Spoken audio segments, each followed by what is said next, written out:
Yep, I see the live stream. Sorry, baby. I was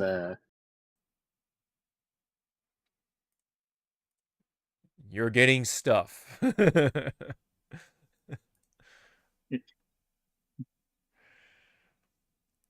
and I'm stuffed. Yes. Wait, what? Wait, what? I mean, you're probably gonna be stuff like all those turkeys, right? Like a number of people, I guess, in Thanksgiving. That's, oh my God, it's already Jesus. November, dude. It's already November, man. Remind me because in about 2 months, this man is gonna beat me in age. Oh yeah. Oh man, one more It's still number. a fucking like what's the word? I'm still in shock that you and Quiet share the same birthday. Yeah, Like, and what are the fucking chances? what are the chances of that, right? Plus, Yep. uh, another person in the in one of the servers I hang out is Afro, also shares the same birthday as me. And what's even funnier is that from what he told me is that his fiance's mom also shares the same birthday. I'm like, what is going on here? What is all this what's all this like coincidence, man? And it's even funnier too because in high school I actually did share a birthday with somebody in my Japanese class. Nice. Yeah, it's like golly. I think there was actually even one more person after that, but definitely I remember one person for sure that comes to mind. So, anyways, apparently January 4th is not as rare or uncommon as I thought it'd be in my lifetime, I guess. Anyway, I'm gonna make sure we're good on audio side in my lifetime, I guess. Yeah. Anyway, I'm gonna make sure we're good on audio side in my lifetime, I guess. Anyway, okay. Hello, I everybody. was like hearing echoes and something. Okay, so that means we are good Yeah, on my end. the echo was kind of like getting to me too. I was like, it's like, shut up. No, I know. Like, wait a minute, stop tripping me out. Okay, so we're gonna go right into it, guys. So this is episode 338, 338. We did come back from a break. So, but I mean, I guess you could say we did come back on a Halloween weekend, and hopefully people's Halloweens have been safe and fun, and Yes, yes. a lot of tricks and treats were had in a Safely. safely, yes, No, safely. no, that what's it called? Razors and the I candy. know. Yeah. I think toothbrushes and toothpaste is fine as long as they're not like the crazy fucking like um chemical or whatever toothpaste or whatever you want to call it I with will say artificial this. I think I colors. need to. Oh yeah, true, true. But I will say this. I think I'm gonna need to find new friends after that stupid ass text I got last night. Oh, oh, damn. I'm I'm gonna I'm going to write to only Hawk so he can see it, Okay, and okay, then for the people that's watching, you can see his expression. okay. All right. We're starting off with this, I guess. Starting off the show with some DMing. But anyways, while he's typing, hope everyone's Halloween weekend is good. Rest of the week has been good, and then of course the week when we were taking a break, um, were good. And There you go, sir. oh, oh, oh my, Yeah. okay. Oh my God. Okay. Let's just say he would have gotten a different kind of treat. Or lots of it, I should say. Oof. Oh depending my. on the position. Okay, all right. Let's. I can't with this model, my my VTuber model. I can't really make the expression that I actually gave, but it's like one of those typical anime, expression where they have that like really bitch like Yeah, look. yeah, Like yeah, yeah. Yes. Oh man. But anyway. there is some light into that text. They didn't go because they chickened out. But I was like, what the fuck did you Oh. want me to? Right. Imagine, right? Your friend invites you that to that one thing, and then they're the ones who bail out, and they're like, "What? Why am I here?" Like, why am I here? Why are you here? Where are you going? Mhm. Why are you writing? Why are you writing? Come on, it's time for your treat. It's like I don't want it. Yeah. That would have been something. That would have been a story to tell in this podcast. Let's just say, but Well, hell no. but hell no, yes, hell no to that. Um, and I mean, the only shit that the podcast would just get is a repeat from Evo. I found my gag reflex. It was just in the back. oh my god. Uh, well, anyways, there is going to be maybe put some gagging depending on who you are and some um yeah. Anyway, so in today's little itinerary of a docket here. Um, so, anyways, yes, we do have 2 weeks worth of things to talk about. So I'll try to like Yeah, have us condense it down and and then get through said, and get through as much as we can. So let's go. Oh my god, I hit my mic. Jesus. I'm so sorry. I hope I that like how was. you. I like how you said sorry to your mic, and it almost looked like you wanted to just pet it, like I'm sorry. Well, no, it's more for you because I didn't mean to scare you and everyone else listening. Okay. He Well, had a small earthquake. yes, yes, it was totally an earthquake. I live in California. We totally get earthquakes a lot. Totally. Anyway, what I meant to do was this. Let's go. All right, and of Oh yeah, course, you were clapping something else, kid. there would have been a lot more clapping if you actually went to that little shindig. All right, let's go. I mean, let's see. This battle is about to explode. Yeah, luckily there weren't going to be some ugly explosions or really messy explosions. But anyways, we're going to have some explosions here for fighting games. Mhm. Although we do have to, well not have to, but we are going to start with a rather sad note, unfortunate note. So this is involving with Kakeru. He did win one of the Capcom Cups with JP, and he is just regarded as one of the top players of today. But unfortunately, that may have come to an end for the most part because he announced his retirement due to a number of things, including neural dysfunction and also just like I think like the stress that came with it, along with the having to keep up with the competition and everything. But I think for the most part, um, the nerves are unfortunately have set him back to the point where he pretty much has to suspend um, the competitive activities.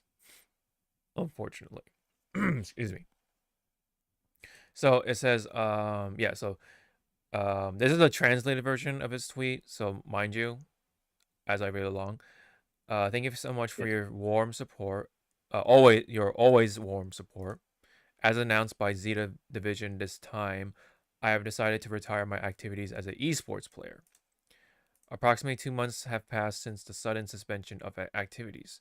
During this time, I sincerely apologize from the bottom of my heart for causing you all great worry and inconvenience without being able to report the detailed situation. The neural dysfunction, which was the reason for suspension of activities, continued, making it difficult to continue competing as a player. The team and I have carefully discussed the possibilities for continuing my activities in the future, but I judged that it would be difficult to continue as a player any longer and submitted my retirement. Team prioritized my health and respected this decision. I feel truly sorry for leaving the roster midway through the Street Fighter League season. To my teammates and all fans who believed in my return and waited for me. Being able to continue my activities as a player up to this point is solely thanks to the fans who supported me, my wife, who always stood by me, the staff at Zeta Division, and my teammates who practiced and fought alongside me. Yep. The time I was able to devote myself to esports as a player, supported by everyone's cheers, is an irreplaceable treasure to me. Additionally, regarding to this decision, I would like to express my heartfelt gratitude to Capcom, SFL officials, and all teams who provided their understanding and cooperation. As announced, I will leave the Zeta Division by the end of the year and will focus on recovering my health going forward. From now on, I wholeheartedly support the new member Yamaguchi and my teammates in the second half of this SFL season. Finally, thank you so much, and truly thank you for supporting the esports player show up to this point. Yes. I would be grateful if you continue to give your unwavering support to Zeta Division Show. So I believe Show is his real name. So, Yep. yeah, His government name. his government name, yes. So yes, yeah. Did you have any comments right away or? So with Kakeru, like he's right. Doing these big competition stuff, it is gonna be taxing on you. Yes. Like yeah, you can condition yourself like other players have. You know how to de-stress yourself, detach yourself from outside noises and stuff, and focus on the moment. But again, it takes a toll on you, not just on your mental health, but on your whole physical body as well. Yes. Because again, like you experienced it, I experienced it. When you are really in the zone, you tense up so badly. Yes. Yes. Until like someone like taps you, go like, "Hey, you okay?" And you're like, "Oh, what the fuck Like happened?" snaps you out of it. Yes, snaps you out of it. Yeah. So, to me, it's like it's better to not cut it off, but what's the word I'm looking for? Find that safe passage to say, like let's stop for now before it gets worse, down the line. Yes. So I'm glad that, and again, like a lot of like people can't do that. They cannot just stop. Yeah. They'll keep going and it'll hurt themselves a little bit more. Yeah.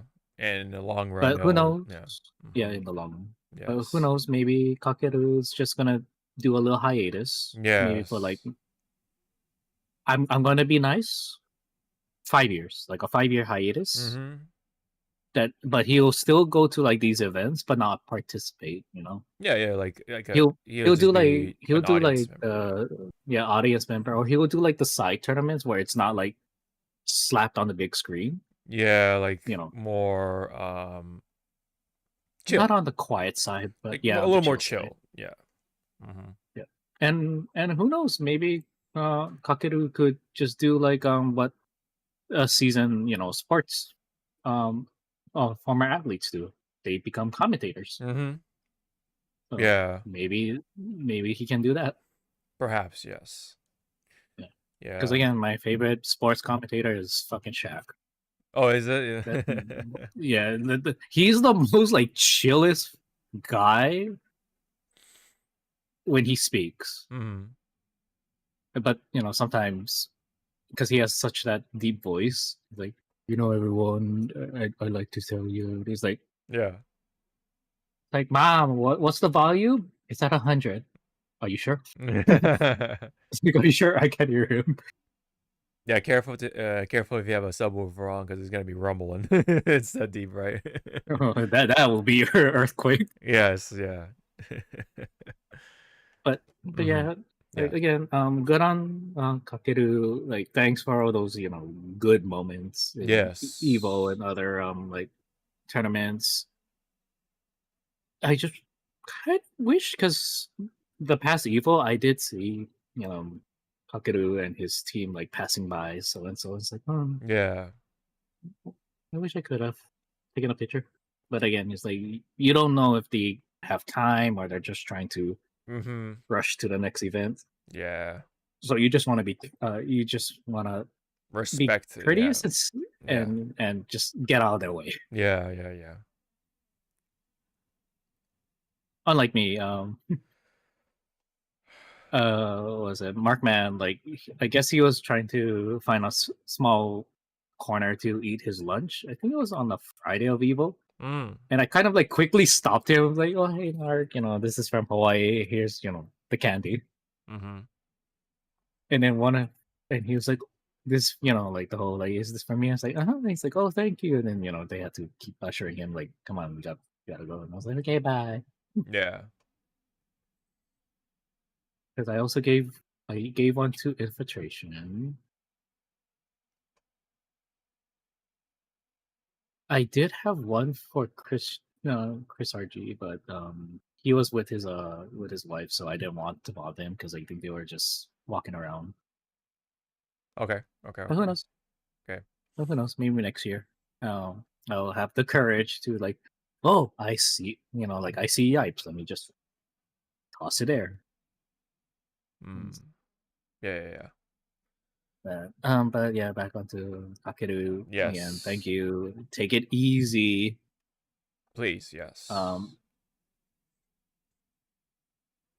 I'll laugh my ass off. I'm not saying this might happen. I'll laugh my ass off if Kakeru like picked up fucking mahjong or Oh, Go. yeah. Like, I'll laugh my ass off, and I'll be like, bro, that's even more stressful. Yeah, yeah, yeah, yeah.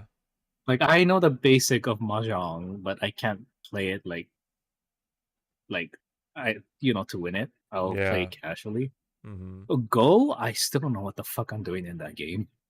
Do you know how to play Go? I mean, the basic gist of it is that you want to surround the pieces so that pretty much you want the board to be your color basically. So if you're white, you want the board to be white basically, and then if you black, Cuz like yeah, cuz like cuz you're supposed to conquer each of the 4 points, right? So once you do that, it flips the piece to yours. Is my basic understanding. I don't know like the strategies and like all the like the plays and like all the fucking like Yeah. the big brain shit like but the basic gist of it is that is basically. Oh, left side. Sure. I know we can play it at the supposed how Airbnb for next year Evo. If you're willing to learn it, I can teach you guys the gist of it. Hanafuda. Perhaps. Perhaps. And, and then Oh, there's but that other game out. it'd be really fun though. I'm pretty sure like the guys will be able to pick it up, but Cards Against Humanity. I think that would be.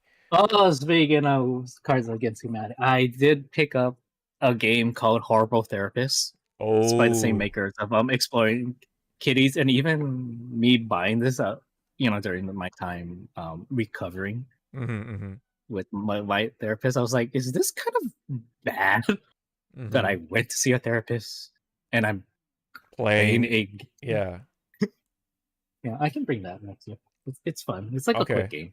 Okay. Um but yeah, Hanafuda I always wanted to play against somebody or with somebody, and then I do want to try that other Japanese card game, but I kind of don't understand the basic of it, but I don't really understand it. It's the one the person reads a poem and you're supposed to find the card that finishes it. and you're supposed to like slap it. Oh, okay. You know which one I'm talking about, or you I kind of think need I like a know, but I visual. just don't know the name for it. Fuck. I know what you're talking Yeah, about.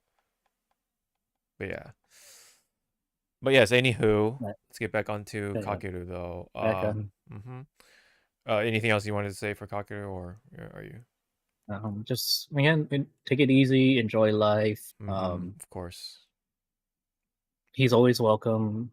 I mean, yeah, he is always welcome in the FGC. So Of course, yes. just so again, Kakeru, maybe become a commentator. We'll see about that. We'll see about that. It'll definitely be down the line though if he is planning to do something like that. But yes,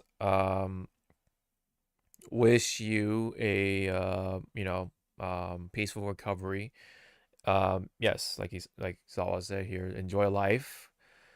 Perhaps you could take up just content creation and maybe just like play games, whatever, right? Doesn't have to be Street Fighter, could be anything, because that's pretty much like what Daigo does. Well, before he Yep.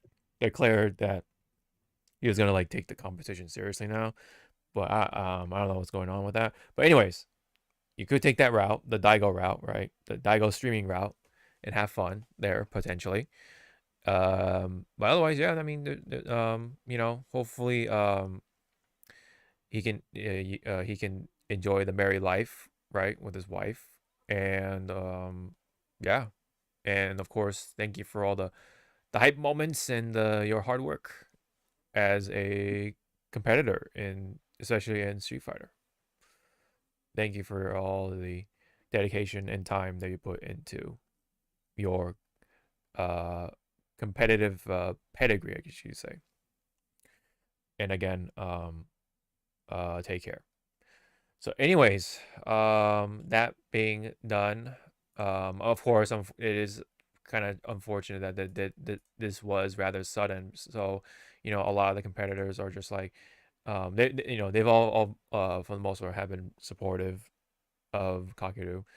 Of course, the Japanese FGC have been um, throwing out there. Let me get back into the comment section. Hold on. Yes, let's see how Yeah, a lot of it is in people are Japanese. taking this. Yes, a lot of it is from the Japanese players, but from we got Big Bird right here. It says thank you for all their hard work. It was an honor to play and watch you play so many times. This is heartbreaking to read, but I can hope you can come back to Street Fighter in the future. Yeah. So, Okay, Xian. that's weird. Right. So Hmm? in the comment section, James Chen, if you scroll down a bit, he's right there. Like like the sixth or fifth like entry. On my screen, he's one. Like he's the first Oh, entry. that's weird. Yeah, I don't know Mm. how that works. Damn it, you algorithm. Yeah. Xian said, take care of your health, enjoy life first.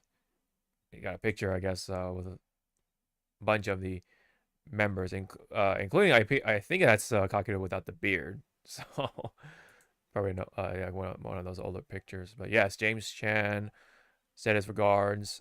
Brian F, Baye, MLV.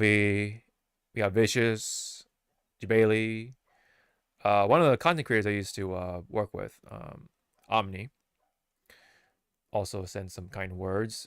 Rick Tejado, guy who runs the Evo basically, and Combo Breaker.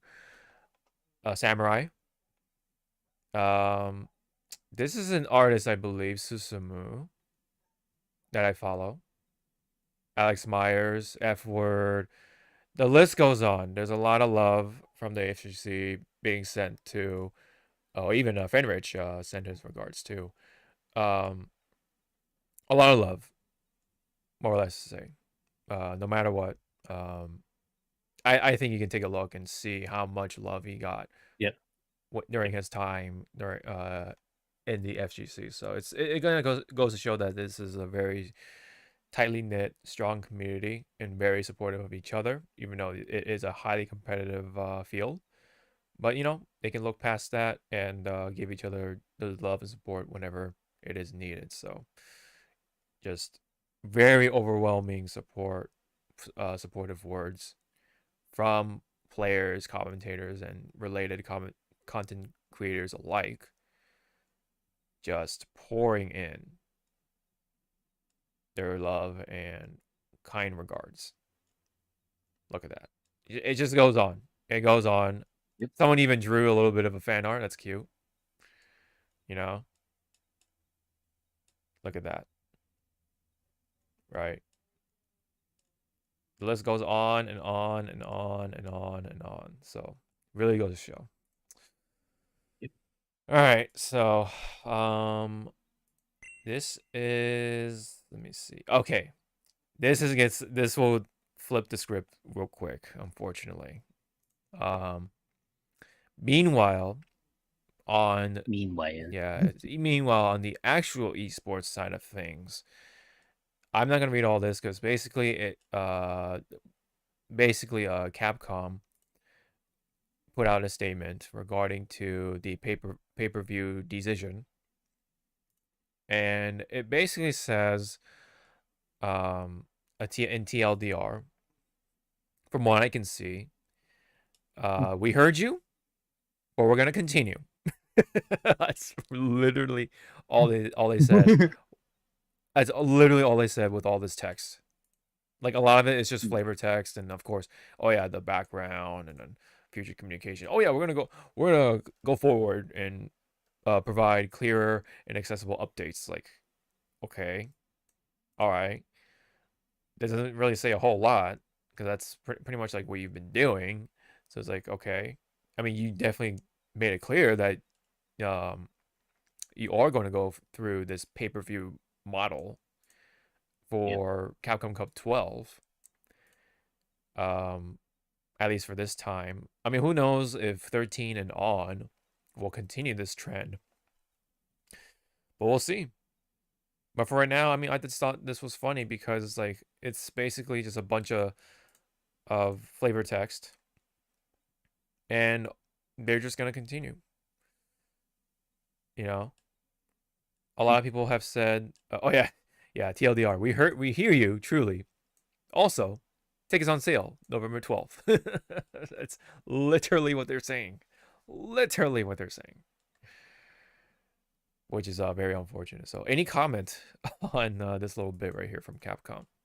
It's kind of like going off of your them saying, we heard you, but Yes. it's kind of like adding that whole Frieza meme from Dragon Ball Super, where he goes like, I'm going to just ignore that. It's like, yeah, like it feels like, they're trying to just milk this as hard as they can, Right. and it's already like spilling over to like the bad side or the bad publicity that it's gonna happen. But and there are gonna be the, sorry to say, in every in everything like fandom and stuff, there will be the loyalists that will just pay for it. Yeah. But funny enough, I mean, the people who are paying it are the Japanese audience because that's what they've been so used to with these events, including, of course, especially with Street Fighter League events. Yeah. A lot of those events, if not all of them, especially with the finals, is pay-per-view, and they are catering to the Japanese, and that's pretty much all they're really doing. It's like, let me even actually bring this up too, because yes, it's okay. So yeah, actually, I don't know why I even put it down there. I should have bring it up here, but anyway, what was it? So, this is like just a post from Hi-Fi, quote tweeting what appears to be an ad of sorts from McDonald's, right? McDonald's in Japan, right? And this is Botan talking. And for those who don't know, Botan is a very big Japanese VTuber. I think who can speak English, but also go back and forth with Japanese. But let me play. So Let me play bilingual, everybody. bilingual. Yes, at least bilingual. Bilingual. Let me play a little bit at least. えらいやん、シシロボタンです。今日はなんとマクドナルドのストリートバーガーズコラボ。なんか今回私も参戦させていただけるとのことで、ちょっとやっていきたいと思います。Okay, so that'll be it. So it kind of goes to show like the efforts they put into these like ads, and this is like of course appealing to the VTubers and the Japanese audiences, and of course the VTuber audience, right, in Japan. Saying, and then of course Hi-Fi says VTubers cross Street Fighter 6 is so popular in Japan that I think they might make more money selling tickets for VTubers Street Fighter 6 tournaments rather than Street Fighter League or Capcom Cup. So then this is just Japan, right? Like they can actually just tap into the VTuber audiences alone and still make more money, right? Than actually these two events combined. Maybe that's a bit of a hyperbole, but definitely in comparison to us, the rest of the world anyway, yes, I feel like they can make it much more of a sustainable model just with the VTubers audiences alone versus the rest of the world. It's like, yeah, in their again, this is purely a business move. I do understand that. And you know what? Hey, if it works, then it works. But this is something that not everyone's going to like, right? And obviously, us, the majority of us and the rest of the world are not going to like it. It's like, what the fuck? We've been watching every single Capcom Cup over the years. We didn't have any of this sort of pay-per-view model by any means. But now, all of a sudden, they decided to do so just because, oh, we actually just make more money in Japan, or we have more engagement in Japan alone. So it's like, why would we put all this effort into the international side of things when we get so little in return, when Japan alone gives us all the returns or whatever, right? Whatever it is. Yes. So this is just one more note to their point, I guess. And again, I get it. I totally get it. Oh, I hear the fireworks. Looks like the Dodgers win. I don't know. But anyway, yeah. It is unfortunate that this is what they're gonna do for Capcom Cup 12. There's a little ray of hope. There is a bit of the hopium, right? The hopium gas will be inhaled quite a bit here. That they'll go back to the regular stuff, or the regular, scheduled program for 13, and say, Yep.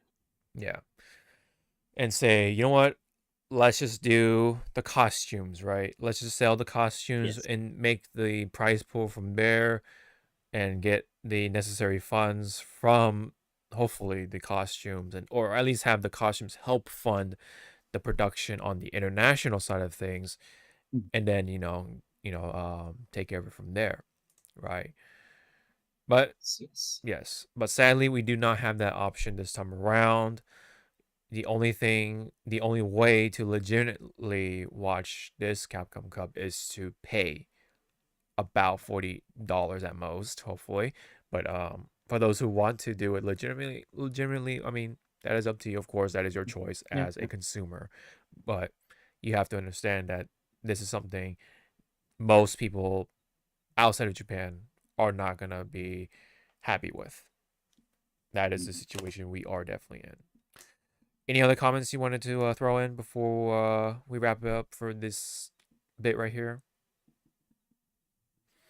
Well, you see, with that $40, you can buy commissions of your favorite artist. Of course. Or in Hawks and Eyes defense, maybe 2 10 pulls at most. No. My God. Hey, hey. I've gotten better over the years. Mhm. You know, I'm not like fucking flying money at mostly all my gotchas now. Yeah. Like as I said, like Zenless is gonna be my gotcha money thrower, but Yeah. like all the other games like Fate Go and stuff, nope. They, Yeah. I mean, I will throw money at Fate Go For the on the anniversary banner yeah, the guaranteed stuff. Yeah. or Yeah. or the guarantees. Yes, yeah. Yeah. But for like anything else, it's just gonna be like, eh. Unless it's a unit I really like, which I think it's next year. Uh,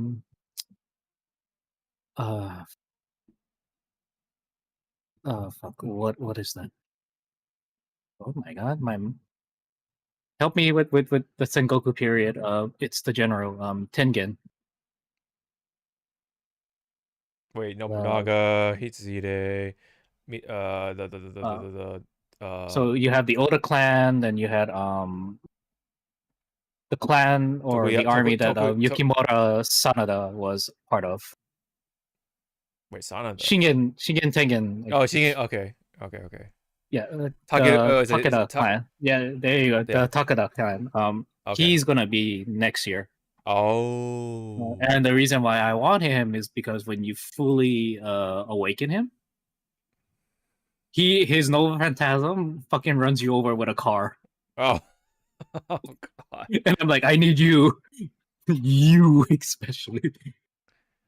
Okay. It's like I don't care if you're not gonna be good for my, like for my team or anything. I just need you because you're a Right. noble friend. It's like what kids would say nowadays, the Oshi pick, right? The Oshi pull or whatever you want to call it. You pull on the Oshis, man. For the sake of just wanting them. Right. Yeah, the next thing, Hawk is gonna say that he's 6'7", whatever the fuck that is. Well, I'm I just don't know what the fuck preparing that is, but I just want to punch those kids every time they say 6'7". 6. Like, I'm sorry, you heard of that stupid thing, right? About The stupid joke that the kids are saying like 6'7" and whatnot. no, I actually don't know what you're Okay, referring to. okay, good, you're safe. Okay, I'm not missing anything. Okay. Nope. Okay. Well, I was gonna say though, I know this is a tangent. I'm just mentally preparing myself for Uma Musume's upcoming banner right around December, because it is going to be featuring a support card, which is specifically Kida-san Black support card, which is it's not supposed, it is like the meta card that will last you for like 2+ years. So that's why and funny enough, this is actually the rerun banner. So everyone's amping up, or everyone's preparing, because that's going to be probably the only rerun banner for a long time, I think.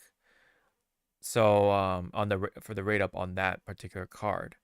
So that's why that's what I'm like gonna put my money into, using, of course, the top up bonuses and stuff like that. It's not buying stuff in Uma Musume, like the currency is kind of miserable because so the exchange rate is like not like good. well, because it's weird, because the most you get out of is one of the cheaper options. So that means you have to keep buying and buying and buying that option, rather than just going for the highest option, because it doesn't give you the most value versus like the amount of currency that you get with that price, if that makes sense. So that's why I think it's supposed to be like the $35 option is oddly enough the most value you get out of. So that's why the people go for that one. But again, you have to keep So buying. is it like So I'm trying to like see a comparison in Mhm. my head. So in Dokkan, when there's like special banners or anniversary banners, it'll be like, here you go, $7.99. You get the initial like value, what it would be. So like 23 stones, but then there's like that bonus, like, and like a big ass bonus chuck. Kind Kind of like that. Kind of like that. Kind of like that. Yeah. It's just the ratio is a little off when it comes to the higher value ones. So that means, in other words, if you pay like the $100 or $80 option, you don't get as much Of value value in return. as you do with the half version, which is the 35 or $34.99, whatever the price is option. Yeah, that's why it's just annoying if you want to get the most bang out of your buck. Because otherwise, yeah, that's what a lot of the Uma Musume content creators that do pull are doing. They have to do that because it's like, yeah, like, who would want to, pay $100 or whatever, $80 when you don't get as much, right? So, anyways, big sidetrack. I don't want to go further with that. Yes, so Capcom Cup 12, is something that we cannot consume or access to until a week later. But it's like by that time, it's like no one else is talking about it except for us. Like the rest of the world, like who cares? It's not the same because we're not all there. We're not all there to share and feel and embrace the hype moments live as it's happening. That already has passed. So it's like, who cares, right? Imagine just trying to watch WrestleMania, right? A week later. It's like, who cares? Like, it's not as hype, you're not there with them. It feels like. Same thing here. This is exactly what it is. They're making this into WrestleMania, except it does not have the entertainment value, as Daigo even said. So why would people pay $30 or $40 for something that really offers a lot of nothing in return, if you think about it?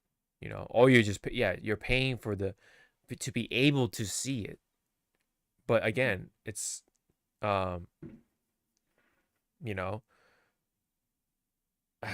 value is just not there. Like, yes, if you pay for it, yes, you can see it live. But do you want to? Is the question. Would you want to support this monetization model? That's a big monetization, or I forgot who said it. They're like, this sound. It might be a little stretch on the not the complaint, but it might be a stretch of what they were saying. It's like, this feels like gatekeeping too. Mm-hmm. Oh yeah, they're putting it into a bubble that a lot of people won't want to fuck with, right? And the fireworks are continuing to go off. Anyway, Yeah, and the reason why it's going off because yeah, Dodgers won. Okay. So if I were you, yell out, just yell your windows. We get it. Yeah, we got it. Shut the fuck up. Yeah. They finally won. Yeah. Well, I think they won last year too, so it's like, yeah. I guess to be fair. So, anyways, yeah. Yeah. It At sucks. this point, it should be like with the fireworks. Like, if you really want to pop fireworks, do it when the fucking Cubs win. All the way. The Cubs, wow. Yeah. Or the Cleveland Browns. No. I mean, they did win that one Super Bowl, which was fucking, like Jesus Christ, how did this happen? Like, mm-hmm. Yeah. So anyways, yes. So that is Capcom Cup for you. Is it a mess? Yes. Yeah. Kind of a mess, but Yep. that's what they're gonna go with. That's what they're gonna do. Unfortunate. Okay.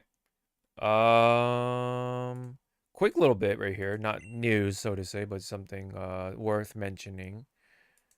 Another one in. Gets the follow up. Another. I'm just gonna mute it. So apparently, I don't know if this is the footage for it, but apparently, oh, there you go. So I think this kid, He's what? this kid is the one who put Arsenal and Ash into losers in Tekken. And this is all in Pakistan, mind you. So this little kid has been one of the greatest players, if not the greatest player right now in Tekken. In Tekken 8, I mean. So, that is scary. That is scary, and then it's like it's possible, everybody. It's possible to beat him. Yes. Yes. He's just like anyone else. Nah. If he bleeds, we can kill Yeah, him. yeah, exactly. Yep. But no, man, Pakistan is just like, yeah, it's insane. They are insane. They've been always insane apparently in Tekken. It's just, I don't know, for some reason they never like came out of their little hole until at some point in 7, I think it was, and then boom, they've just been like just dominating ever since, especially with Arsenal and Ash. And in fact, in last Evo, Pakistani finals, grand finals. We were witness. We definitely bear witness to that. It's just, but dude, like a 10-year-old kid, that is crazy. That is absolutely insane. And I think, in fact, Arson Ash got knocked out altogether in that in this tournament. I think it's called Takedown 2025. He did not win that tournament through losers. I watched the his sponsors are going to do the whole Toy Story Andy stuff. Oh, I don't want to play with you. oh, that's no more. fucked up. Oh my god, that'd be so fucked. It would.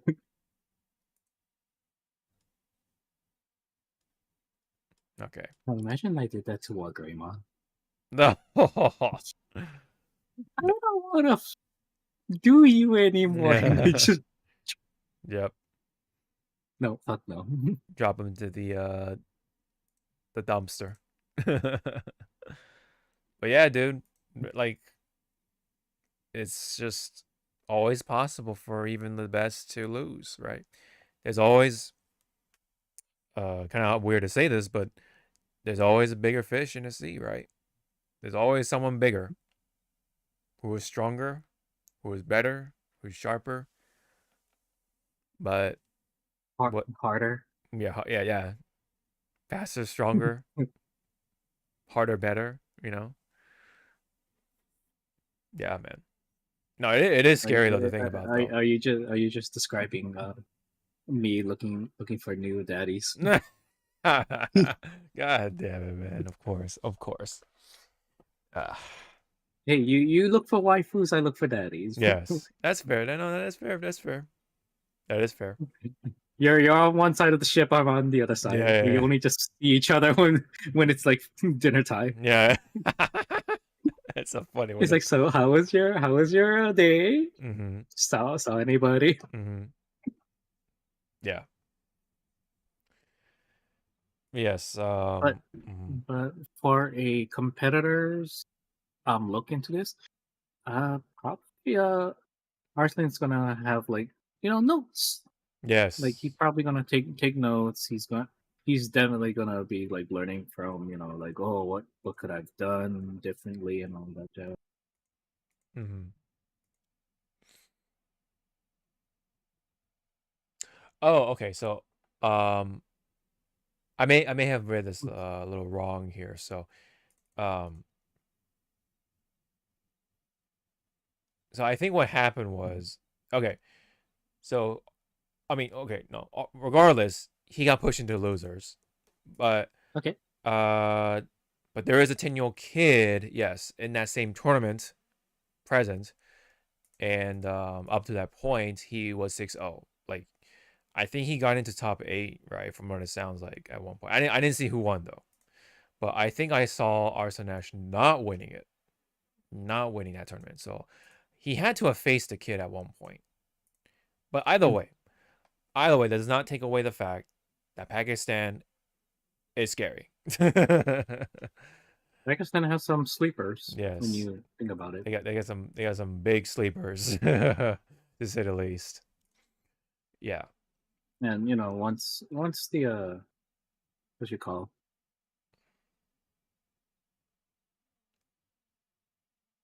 because again, like the passport thing also is kind of fucked up for like a lot of countries trying to come into the US, to um participate in these type of in Evo tournaments. So I think like once that thing gets a little bit better, then we're actually going to see the big fishes that were hiding in the depths Mm-hmm. appear. So I would Yes. not mind this little 10-year-old. Hopefully, when the time comes, Mm-hmm. they are going to get a good sponsor and they come to the US, and yeah, Mm-hmm. they not wipe the floor, but Yes. they they do good. Yes. They bring in the hype moments. Mm-hmm. Make the competition interesting, just continuing to, motivate everyone else to be like, to become better. And hopefully that'll create more hype moments and more stories and more of this and this and that, right? Actual entertainment value that you know, could be set up potentially. And hopefully won't be locked behind a paywall. But anyway. Too soon, Too sir. soon. I know, too soon. Okay. He's like, whoa there. Mm-hmm. Okay.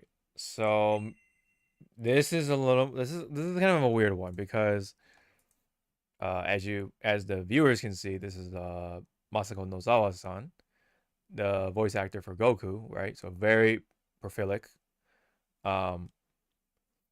So what's going on here? Let's just play the video. 野沢雅子が送るチキチキンザ・ガーリックペッパー見てくださいマクドナルドダブルでチキンなブラザーズチキチキン登場だガーリックペッパー Spicy, yeah. Yeah. どれともこの苦 Two piece. Two piece. だからだんだん腹減ったな食べたいよなあなたは伝説のチキン No. チキンでチキチキンチキチキンあれチキンチッチッチか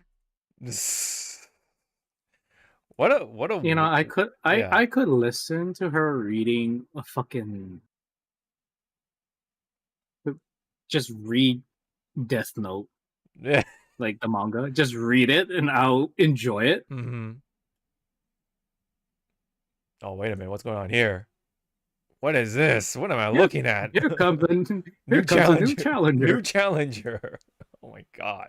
McDonald's has been on a hype train or some shit, man. Tekken 8, Yep. new challenger. Yeah. Yep. Oh yeah, they've been doing these colors too from McDonald's for Street Fighter 6 characters. So I basically, like Akumas, Mhm. or I'm sorry, Gokis. I don't like Giles. yeah, What Guile is the a fuck little is it's a going on with- little busy with the pants, especially. Yeah, thank you. It's like, what the fuck is going on with your pants? Yes. I'm looking for a very specific one though. Oh my god, yeah, they've been on a tear with these ads, especially with Street Fighter. Like Jesus Christ. It's Like It's kind of sad, so much. like the advertisement you would see overseas versus here at home. It's like Jesus Christ, we are boring as fuck. I know, like not even vanilla. Like it's just like plain cream. And meanwhile, they Or have like it's Tom not and even Jerry it's not toys. even it's not even mixed. Like the it's still the battle form, and it's like, is Yeah. this? Oh, is this one? Okay, we have to watch this. All right.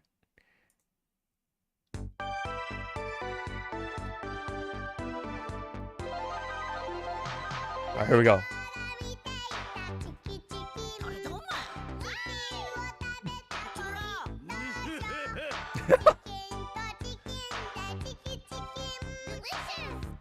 Delicious.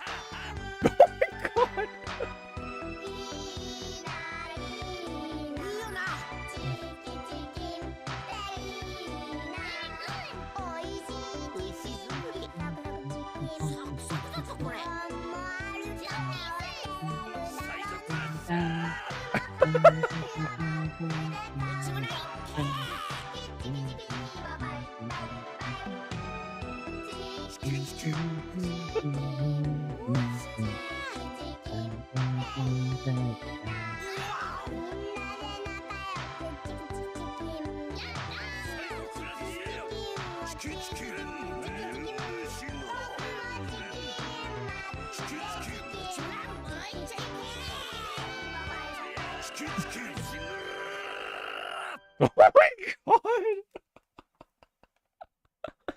Dude, fucking Wakamoto-san, please. Fucking going hard there. I know the rolling R's. Which one more time. One more time. Oh shit.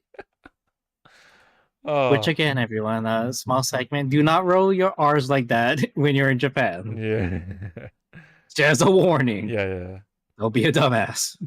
Yeah, they think you're just a punk. There's a delinquent. Delinquent. Yeah, as a delinquent, or you belong to a certain group. Yeah. But I yeah. mean, they will already put you in a certain group if you have tattoos. Oh yeah, even though it's not. tattoos. Yeah.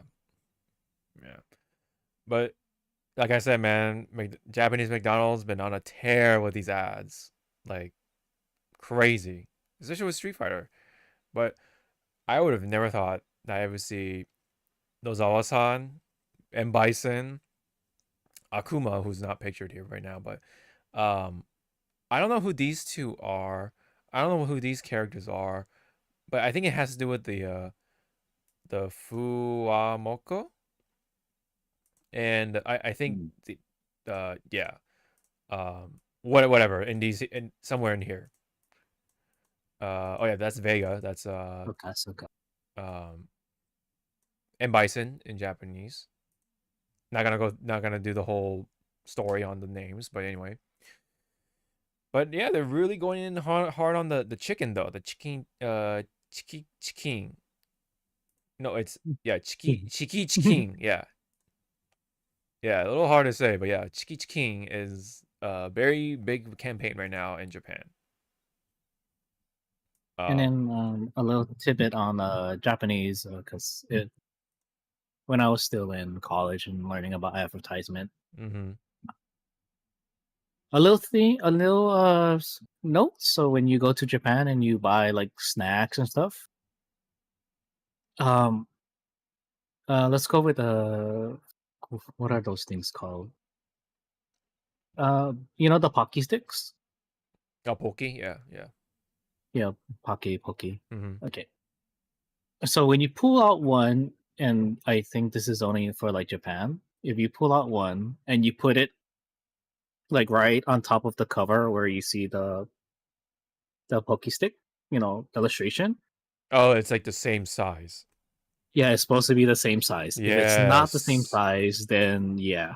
Yes, they don't do the enlarge for texture, whatever. Yeah, texture. No, it is fucking to the dot that it has to be the same size as advertised on the product. Yes. Yes. So again, in video form, it's probably hard to tell, but I'm guessing like this chicken strip, or chiki chiki, Yeah. is a decent size, and Mhm. it's $2.90, so that's like fucking $2 for 2 pieces. Jesus Yeah. Christ. Yeah. That still sounds cheap to us, but I'm pretty sure to Japan it's like, oh man, what are these inflated prices? Which is kind of funny to think about. But man, dude, like it's just what timeline are we living in right now? Because man, a lot of crazy stuff all over the world and all that stuff. But in terms of entertainment stuff, yes, Nozawa-san and Bison, Akuma, and of course we even had Wakamoto rolling his R's once again like a madman, like he always does, in his one ad for Japanese McDonald's. On top of that, like that is a sentence to say. What a crossover of the lifetime. I kind of want to believe like in the sound booth or the recording booth, they're just trying to telling him like every so often, stop Yeah. that. Yeah. Take it down a notch. Yep. Yeah. So, It's like, anyways, go ahead. yeah. So, So again, if you guys ever going to Japan for fast food, I would recommend, and I will do the same when I finally go to Japan. I'll eat from McDonald's and KFC. yeah. Yeah, it's I quite will different. try their Burger King, but I haven't heard like not like good things about Burger King, but like hype things, like how we see with KFC and Mm-hmm. McDonald's compared to their Burger King. The only thing I know about the Burger King was that one year they did the black bun, the squid bun, Oh, the black yeah. squid bun or whatever. Yeah, the And squid ink yeah, bun thingy. Yeah. it from what my cousins say, it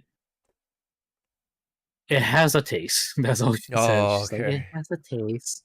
Yeah. I'm like that. I was like, that doesn't sound reassuring. Yeah. Don't waste your time with Subway. It's the same exact thing. Maybe the bread is a little different, but it's not worth like, wasting your that one of your lunches in Japan. Don't waste your time on Subway. Is all I You can might say. as well eat. Yeah. And that's the thing again in Japan. If you don't know what to eat, go to a fucking 7-Eleven. Yeah. True. True.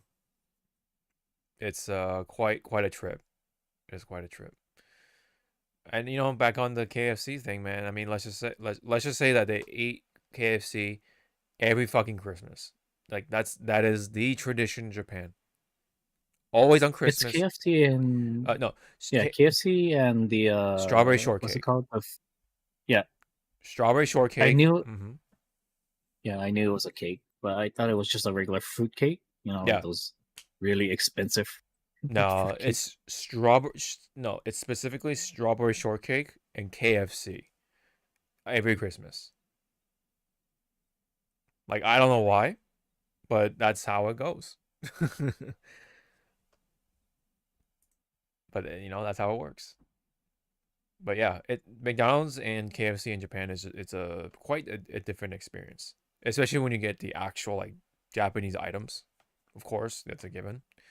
But even so, like, yeah, some about it just different, you know. Yep. Yeah. All right. Enough of that. Let's go ahead and try to blast through Fatal Fury because this is Chun-Li, one of the big Street Fighter characters, finally making it into officially. Oh, hold on. I hate this so much. I hate the UI too. The UI and the stupid auto dubbing thing, but I think we're fine. So let's just play it.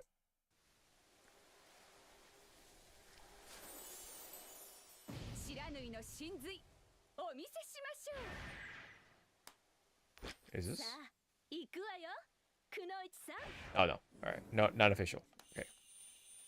真の美女格闘家はどちらか決めましょうか。あら、負けちゃっても泣かないでね。Let's Oh, compare cup yeah, sizes. they actually. Oh my fucking. Yep, they recreated that lovely artwork. I know they. Oh my god, they actually did it.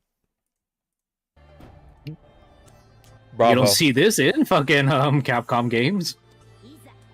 Bravo.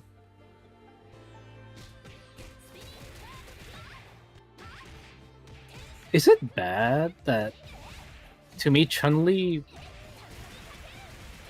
the way she looks here is much better than Ken? I think so.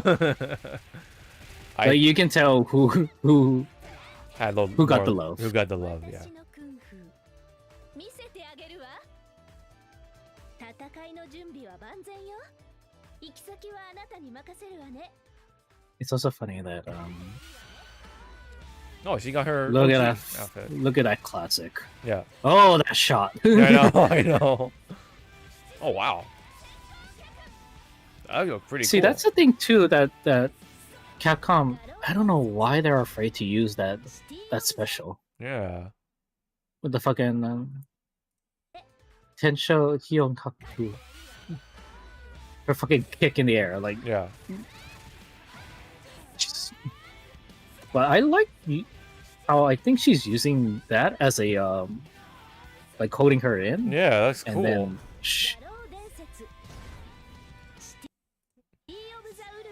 Wait, hold on. 伝説シティオブザウルブス There you go. All right. Ufususu. You know, it's just like Tekken. Like again, Chun-Li's probably speaking, you know, like either Mandarin or Cantonese, and Mai speaking Japanese, but somehow they understand each other. Mhm. It's that Tekken effect. The Tekken effect. Yeah. Yeah. Yep. Chun-Li is real. Chun-Li is going to be real in Fatal Fury. I was gonna say Garo Densetsu, but I'm like, wait a minute. Yeah, the only character. Whoa there. The only character now is Mr. Big, who's still in the 2D artwork form. But he will be real. He'll be real in 2016. We have to He'll be a wait. real boy. He'll be a real man. He'll be a real man.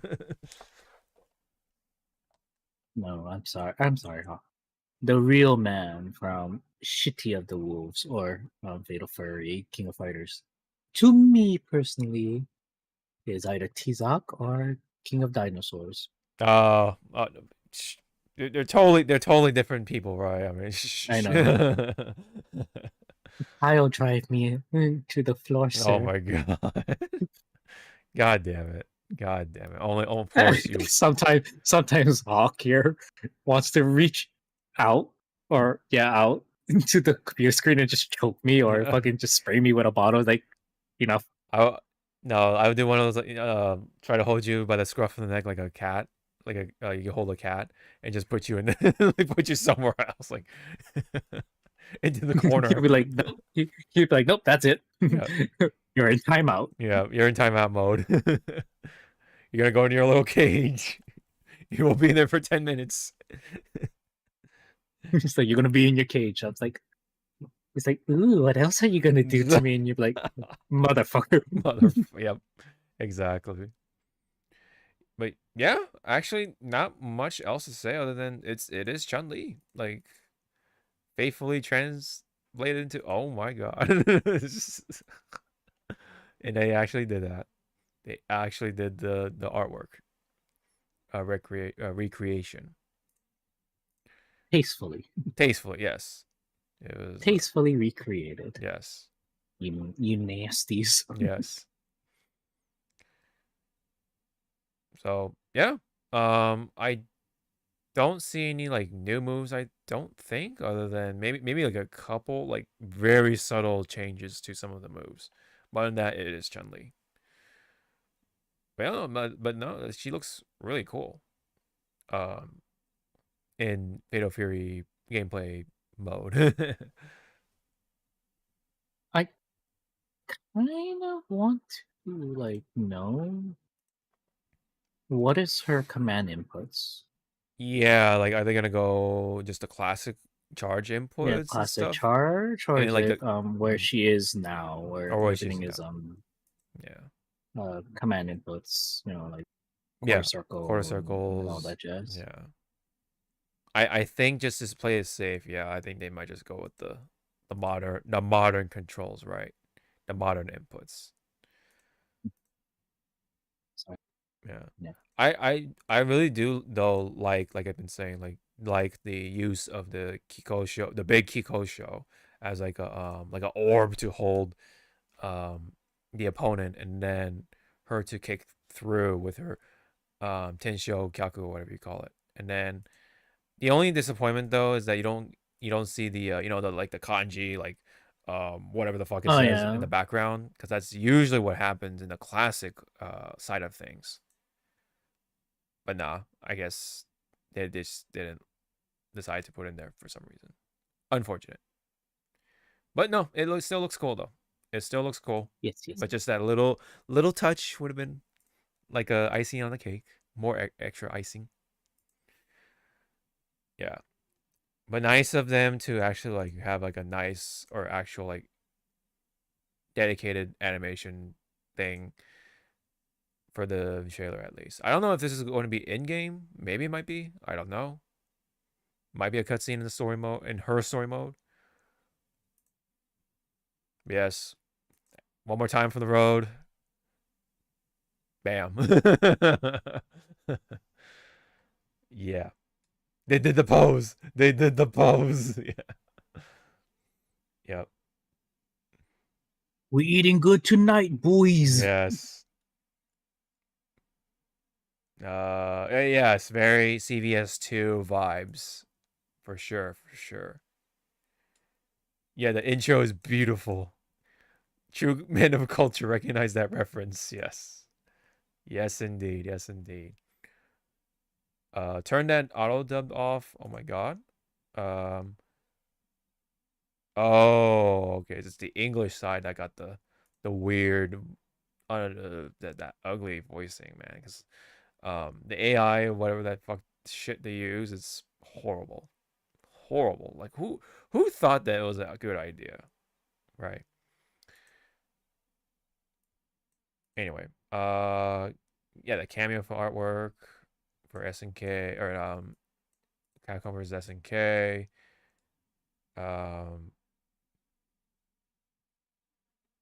That auto dub made me think my headphones were breaking on me. Yeah, yeah. I hate the auto dub feature thing, especially when it's on by default for some creators. I'm pretty sure they're not even aware of it. Is the thing. Ruins it. It ruins the first impressions. You know. Yeah, Cake versus Win. Cake Bakery Ultimate Jiggle Physics Showdown. Oh my goodness. The goonery is very strong, but I let it pass because it is with Chun-Li and Mai. The women of fighting games. Okay. Most of women. Yes. Okay. Anything else you wanted to say before we actually go on to the next Fatal Fury trailer, because they actually did a little animated thing. So let's just go into the straight into the animated thing. It's only like a minute anyway. Wait a minute. Why the two Chun-Lis? What's going on here?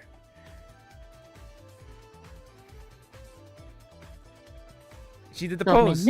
Yep, she did the pose too. That's cool. Oh, but it turns out people forget that Mai is an actual kunoichi who can do ninja things. Oh, yeah, a lot of people would want her to do ninja things to them. Yeah, I'm sure. Fatal Fury, City of the Wolves. Who the fuck are you? Yeah, Like that. Who the fuck are you?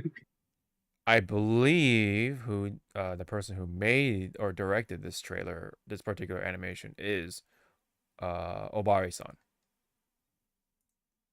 90s anime, basically a 90s anime fame. Oh yeah, Obari strikes again. Yeah, right. Yeah. So yeah, so just thought I throw that in here because it's just a nice celebration of that classic animated sort of vibes, and then of course Chun-Li, we got Mai into the mix, so it's like how could you not, right?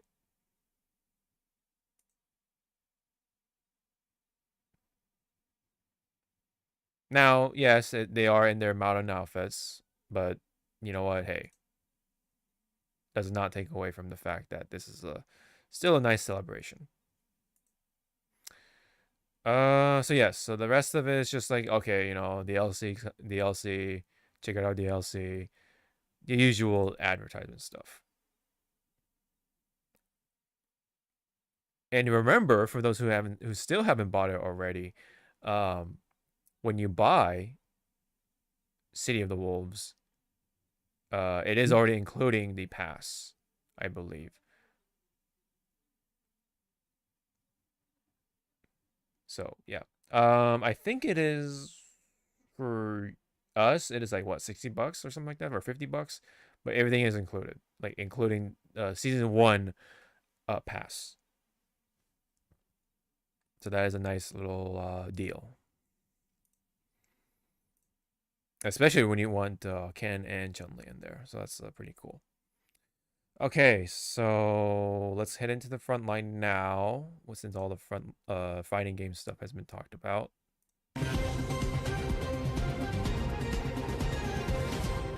Okay, so this is more on the Twitch security stuff that happened. We did talk about the last episode before we went on the break for a week. So basically, nothing super new other than the fact that Emiru would like to pursue some sort of lawsuit with Twitch for what happened. And it's just a lot of comments, basically, including Asmongold saying, crazy to me that Twitch straight up lied about protecting creators from sexual violence, and there's video evidence that proves it. The fact that an Amazon-owned company actively tried to cover up sexual assault should be a bigger story than it is. And then Legal Mindset had a nice little comment, informal comment right here, saying, just had a nice chat with a friendly Amazon employee over dinner. They made it clear that Jeff Bezos is more interested in competing with Elon Musk over the size of his rocket rather than policing Twitch. So legal action may be the only option, which Emiru is slated to do so. So it just goes to show where their priorities are. We're definitely not going to see major changes anytime soon unless Emiru does the thing.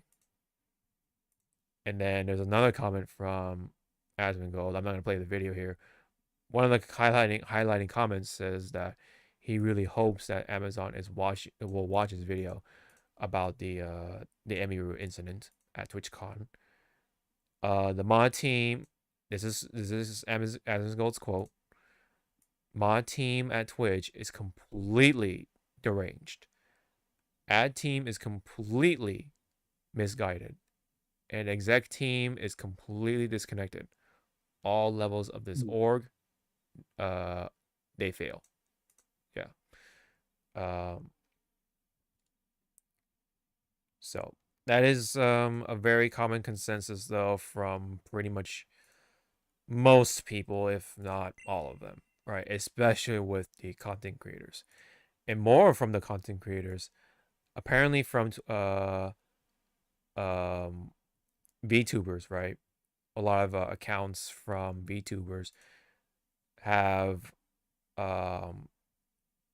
similar instances all happen across, involving with Twitch staff cut a meet and greet, and especially with popular VTuber Chibidoki, and blamed her for it because, or despite Twitch staff being the one who cut it short, instead of adding more security or doing something productive, ruin the experience for fans who attend.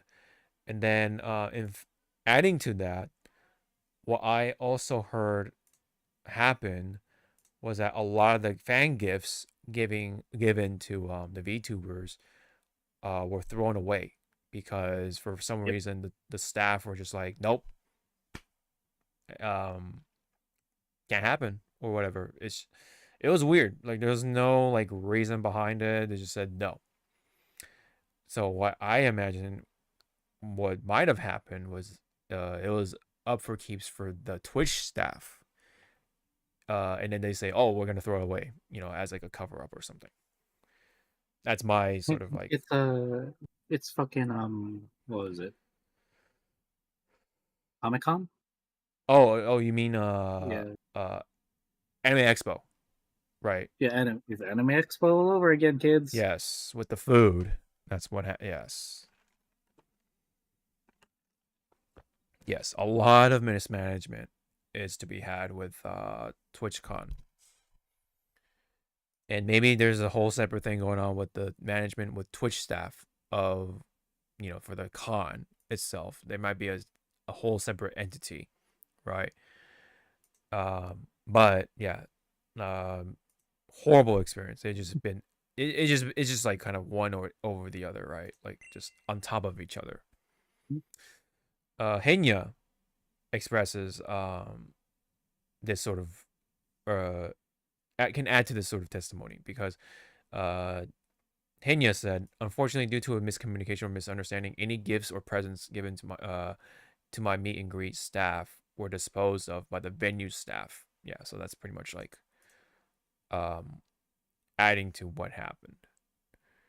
And then apparently, according to Shoto, a handful of VTubers had their gifts thrown out. What the fuck were Twitch con staff doing? Bao the Whale expresses or wanted to apologize for hearing that. Expresses grief, right? And then another thing, right?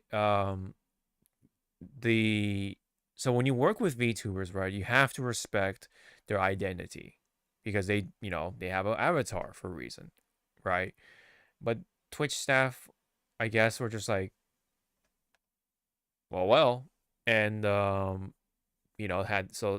their meet and greets were like very public, right? So they didn't have like a cover or like some sort of like something to like like respect their wishes of having their face covered from the rest of Twitch.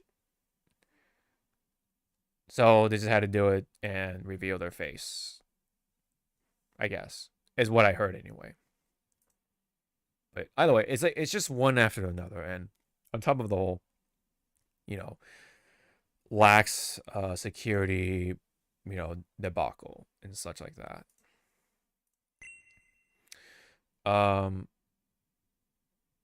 So this is another little video from Amir from the 25th. That's when we're on our break. It's 30 seconds, so we can. Did see the Twitch tweet that I believe went out yesterday. I was literally in a Discord call with my friends, and they were like, "Did you see that Twitch apologized to?" And I was like, "Wait, what?"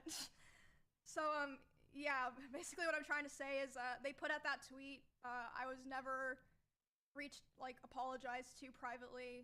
They put that out without like consulting me or anything. I didn't know that they were gonna do that, so that was yeah. I mean, I'm glad that they're trying to like take some level of accountability, but there's a lot of things that they didn't mention in the tweet that I feel like should have been mentioned. Yeah. So I think in their statement they did claim. Let me put that emphasis. Claimed that they reached out to Emiru and apologized, but here she says that didn't happen. So they're just lying. They're lying. They're just either way lying out of their ass, and literally trying to turn their heads away on the sexual assault stuff. And then, of course, Emiru added, "This will be her last TwitchCon, naturally. normal convention streams, of course, but she will not be quitting streaming. Okay, all right, but of course, this first one, yes, that is very very understandable.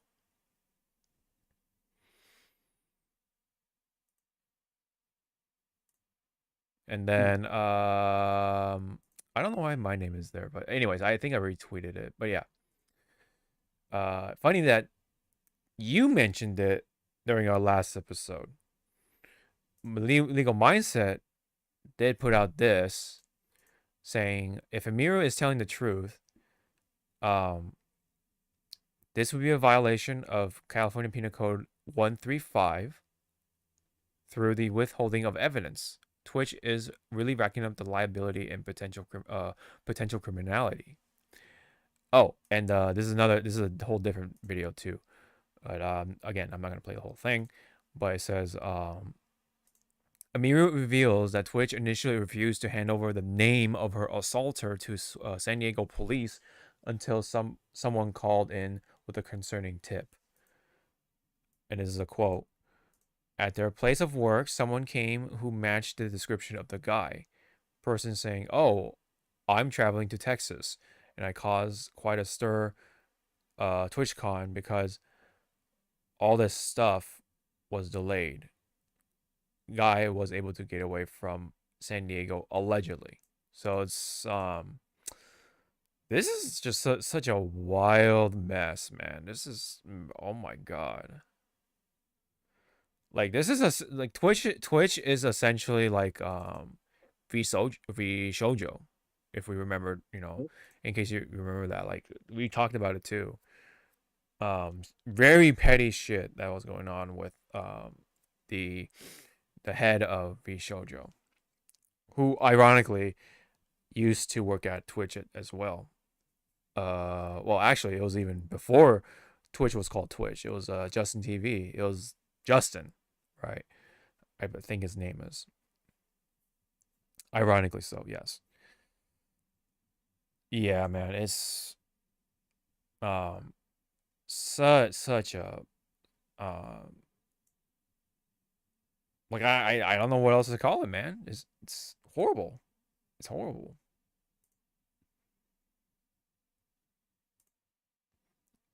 And let me see if there's anything else to add. Okay, so this is another thing. Meanwhile, Amazon has reduced its global corporate workforce by approximately 14,000 roles, including some employees at Twitch. So there's just a whole mess going on, man. Just a whole fucking mess going on. And from what I've heard, one of the staff members that was let go said that they were fighting for the streamers and the content creators for a better platform, but he was let go. So very unfortunate because some people were saying like, oh yeah, that's good because that means the bad people are out too, right? Like I wouldn't put it like that. Like it's like, whoa there. Yeah, like you don't know how many of the people who actually try to make the platform better, right? It's like a lot of stuff goes on behind the scenes that you don't know about, and of course all you hear is about the shitty, inconsistent banning and moderation and all that stuff, right? So you just think, oh, people are the work staff at Twitch are all shitty people, right? Which I don't think is the case, of course. So, yeah, I don't have the. Oh, go ahead. It's kind of shitty. I'm just gonna say it. Like it's kind of shitty that like all the good that the better half of Twitch is doing is getting like destroyed. Come on. Yeah. Yeah, and then meanwhile, Dan Clancy, right? The the CEO of Twitch right now, still somehow. But there was a video of him like flipping some random girl or something like that. She Oh was yeah. like they were trying to do like a backflip or something, but he like fucked it up, so she like fell on her face. So it's like, what the fuck are you doing, dude? Like, what? What is up with this whole thing, man? Like, it feels like something from a TV show, but this is reality, man. My goodness.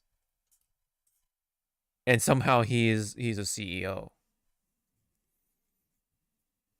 Man. And yeah. I feel like, he all he cares about is just partying with the streamers, cuz it's like hanging out with the cool kids, right? Like, you have your own little cool kids club going on. And yeah, while that's what's going on, Amir was getting sexually assaulted, right? Because they decided, who cares about security, right? You know, even though like, They're adults. Yeah. They're adults. They can handle it, right? yeah, exactly. Nothing big's gonna happen, right? Nothing can go wrong, right? Wrong, as Arnold Schwarzenegger would put it in what was it, Total Recall, yeah, or whatever fucking movie. Ugh. So it just continues to be a shit show and a half, really.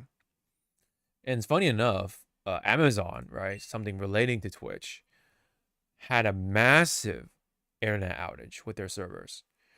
So of course, this is a list from Culture Crave, well, in a form of a video, and it pretty much shows you how much of a fuck up this was. So just already, right? Just a sample of names. Of course, Amazon, but besides Amazon, Snapchat, Fortnite, Crunchyroll, PlayStation Network, Xbox, Venmo, Roblox were impacted, right? And then you can definitely continue to see who else was impacted, right? So there's a mobile game, I guess, web service, Amazon Web Services, Venmo, Robinhood, Dead by Daylight, Ring, Prime Video, of course, Chime, Clash of Clans, Whatnot, Coinbase, Canva, Rainbow Six Siege, VR Chat, PlayStation Network, Epic's Game Store, Rocket League, Blink Security, Live 360, New York Times, Spectrum, Max, or HBO Max, Brawl Stars, Xbox, PUBG, McDonald's, Embark, Steam, Apex Legends. The list fucking goes on, dude. It's crazy, right? Of how much it's like. Oh, there's Power World. That's funny enough. That's hilarious. And EA. It's crazy of how much they're relying on these servers and such. And of course, when the one thing goes wrong, so much other things go wrong, right? It's a house of cards, this whole digital age.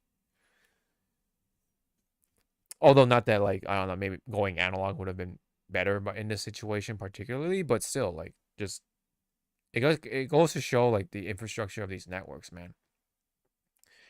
Once you like tap into like this, so much of it goes wrong. Oh, the college board, by the way, the college board went wrong. Yeah, it's insane. It is insane. It's basically like what happened with the Microsoft disaster of, what was it, like 2 years ago now, or no, last year, right? Because yeah, that was during the 2024 Evo, right? Where a lot of people's flights were like delayed or fucked up, pretty much. And then I remember when I was on vacation, my workplace was also affected. Of course, this is FedEx, right? Pretty affected by that shit. Oh yeah, so it shows that like they don't have a backup plan. They don't have like a fail safe. They don't have a plan. Bunch of just knuckleheads just wants to, you know, make the bigger numbers in the financial reports. Yeah. Was there anything that you use being affected by the Amazon server disaster? Or Okay. So let's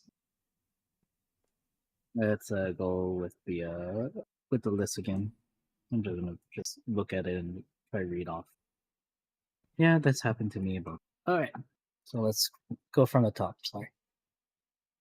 Yeah, Amazon was down. Crunchyroll, yep, got hit with that. I guess at that time I wasn't playing Fortnite. yeah, same. Venmo, I didn't. Yeah. Venmo, nothing for me. Nope. Mhm. Keep going, keep going, keep going, keep going, keep going. Spectrum, yes, because Hawaii is fucking in Spectrum's claws or whatever. Mhm. Didn't care for McDonald's. No. Yeah, I think that's it. So Yeah, but I wouldn't be surprised if like those private servers, like Home Depot and stuff, Mhm.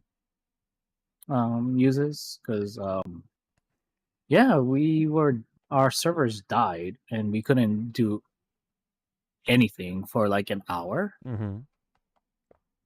To make what's it called, purchases with our contractors and whatnot. And I'm like, rah. Yeah. Yeah. Trying to have like Mhm. people going like, why is your servers down? It's like, I don't fucking know. Right. Yeah. But yeah, this is on a much larger scale, and in fact, this was down for like what 15 hours ish, if not more. And during those 15 plus hours, apparently a lot of money was lost. Like people or companies lost like in combined total like billions of dollars or something like that in those 15 hours. Because of course, yes, because operations not going. Nothing is moving. So yes, you're not making money, right? Yep. Yeah. Business is not being made. So I mean, I don't know how much of that is true, but yes, like, the fact that yes, nothing is running means you're not making money and therefore you're losing money. Right? So that I believe, but the exact amount I don't know, right? I personally was only seeing delays on my Amazon orders, but it wasn't even like that bad. So on my end, it wasn't as bad. But funny enough, I wasn't playing Fortnite at the time, so I didn't, I didn't experience that part. I think at one point, yeah, like I think my Spectrum was down or something like that. But again, I was doing something else. So yeah, so luckily I have other hobbies and interests that don't rely on the internet. Funny enough. Work was okay. Like I don't think we had anything directly affected as a result from the Amazon shutdown. Yeah.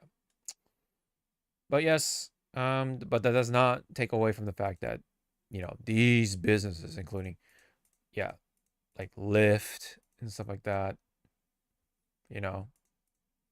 were affected like that. So it again, it really goes to show off how actually like fragile it is, as much as we heavily rely on the internet and such.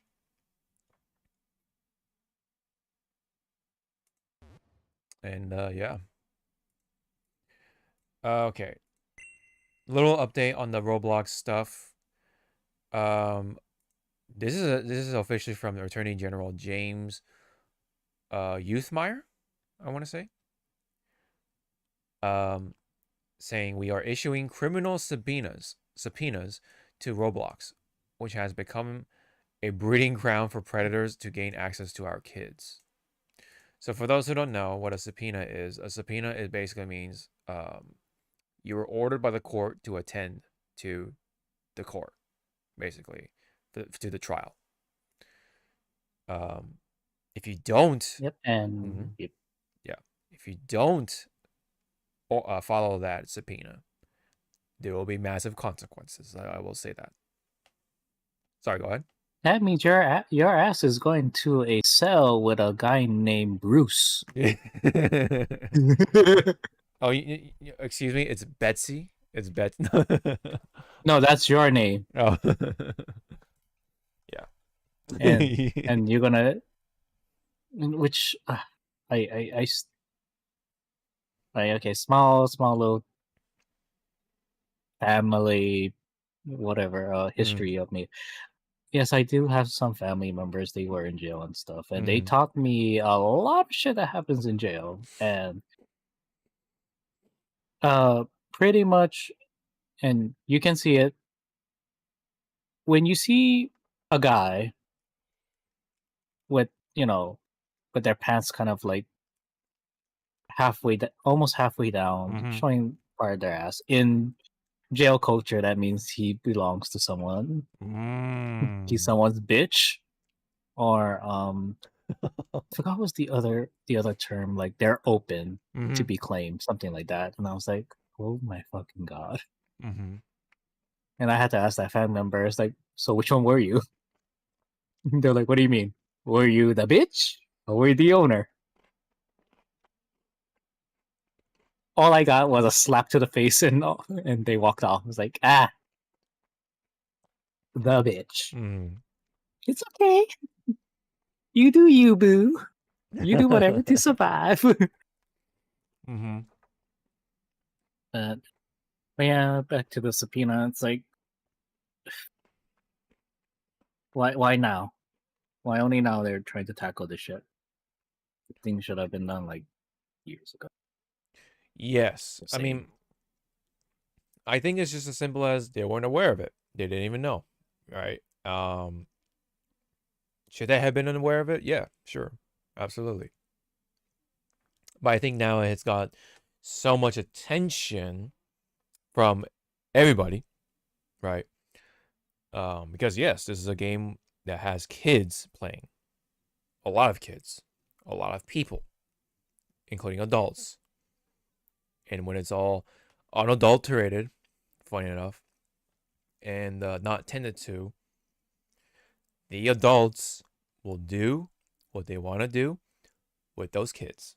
Whether it just be fucking with them, with their money, or something more heinous and horrible, and just downright fucking traumatizing for the rest of their days, the kids' days, right? Once they actually figure out what the fuck happened, potentially. So yes, at least now, at least they're going forward with this. Hopefully, the people who ran Roblox will meet their appropriate sentence and justice. Hopefully will be served properly, right, in the U.S. courts.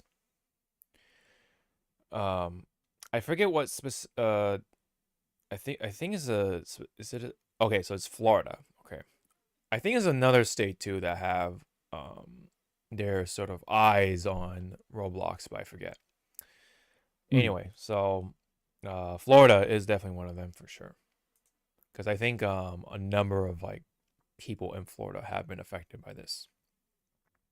I think, but it's a whole it's a big spread, right? But yes, it's happening now at least. But I guess you could say better late than never. But yeah, but no, they should have. Somebody, if they knew, should have been a whistleblower somehow, right? But hey, it's happening now, and the ball hopefully will be rolling. So, hopefully, again, justice will be properly served. And now, back onto the sort of corporate talk here. Our lovely favorite company, Warner Brothers, is actually up for Fuck 'em. sale. Yeah. Is actually Fuck 'em. yeah, fuck them, yeah. Yeah. Is actually up for sale. So lined up are a bunch of big companies that want to buy them out, including Apple, Amazon, Netflix, NBC Universal, and of course Paramount. Paramount had something going, but then Warner Brothers actually said no. So that was like the only like public thing I saw within this little bit right here. Other than that, I don't know what these other companies are doing, if not anyone else. But what's crazy though is that our lovely president and his administration have reportedly been really wanting Paramount to acquire Warner Brothers. Here's a quote. Warner really needs to think really hard about the odds of success getting the deal cleared with players outside of Paramount Skydance. So I guess this was a senior member of the Trump administration. Yeah. So I think if you look into who the staff is for Paramount, I think you may get a clear picture. I think. Yeah, I could be wrong. Shoot me. Yeah. That's all I'm gonna say. Shoot me. Yeah, so yeah, it's not so much like, oh, the Trump administration is gonna buy out fucking Warner Brothers. No, it's somebody is friends with Trump or whoever's in the administration is like the one who can like call out the deals or whatever. Right. You know, of course, like a lot of corporate heads has some connection with Trump, and of course, you know, a little bit of tangent, but like, yes, there's that whole thing with Epstein.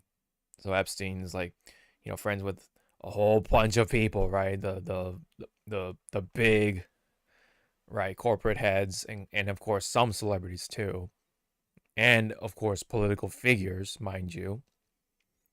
So yeah, if that list comes out of the Epstein stuff, guess who is in trouble? This guy. President Donald Trump. Ain't that a thing? Ain't that a convenient thing of the list being blocked from being released? Yep. Ain't that a thing? So you have this crazy fucking web, right, going on in that part of the United States, with fucking Warner Brothers on top of that too. What a crazy world we live in right now. Anyway, so that's been happening. I'm gonna say it now. Go ahead, man. This period of our lifetime is gonna be a case study later on. 2020, man. This decade is a whole fucking man. This decade alone could make an entire textbook for history. But how much of that textbook is gonna be what's the word I'm looking for? What do they call it when they black out like certain redacted? There you go. Oh yeah. How many of that? How many of this textbook is gonna be redacted, and we're just staring like? Right. How much of it's true? How much is not? What details are left out? You know. Who's writing it? Right. Who is writing the history for this decade? That's kind of like the big question here as well. There it is. There it is. What? No, sorry, Mike. my leg was cramping. So like if you go into that one good stretch, it's Oh, like yeah. Okay, I get it. Yeah. Lovely time to be alive right now in this decade. All right, so that's it for that. Let's go ahead now dive into the games news. Okay, so we already did that. News on for those who were looking forward to Mouse PI for Hire. It was slated for October 23rd, so that was already past the initial release date, but they actually now delayed it from 2025 to early 2026. There is, I don't think, any specific new date as of this moment. Yes. like with every games nowadays, it's like, and because I can say from experience, because I wait a long time for something to happen in my life once every year. I'm fine with waiting. Yeah. Sorry. Put a pause on that. Nanaki, where did you get that fucking thing? All right. You got some cat trouble. Someone. Hey, don't fight me. Don't bite me. You got a little Bad boy. troublemaker.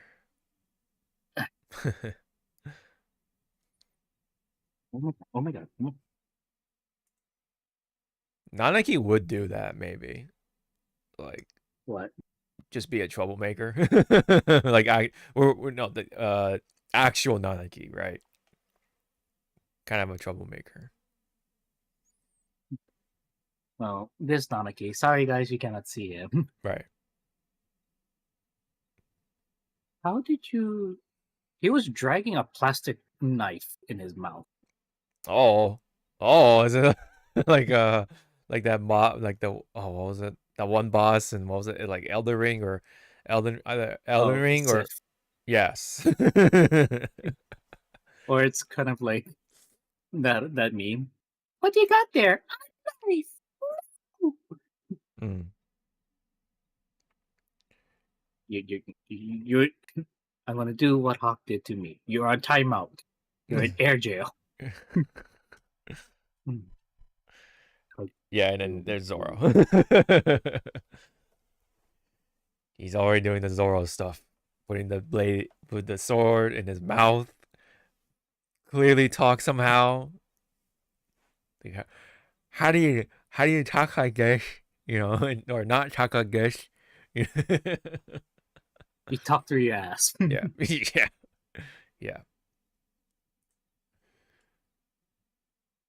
So yes. You stay with me. You stay with me. You on timeout. Yes, I think No. we're at an age where we can just wait. Like we have no problem waiting because there's just so much to consume nowadays. Media, they've been just pumping out shit, right? And yeah, I think we get the picture. I think we can. I think people like us can wait for sure. So I was looking forward to it. Truthfully, I wanted to play this game, but you know what? Hey, if it means the game will be better, for sure, quality assurance, then I'm all for it. Definitely all for it. Yep. Okay.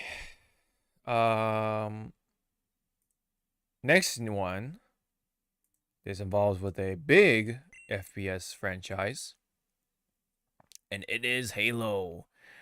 Halo Campaign Evolved, arriving in 2026. But guess what? You get to experience the enhanced gameplay, additional missions, and new features on Xbox Series Series X and S, but also on PlayStation 5. What? It finally happened. No longer exclusive, bitch. That's my nips.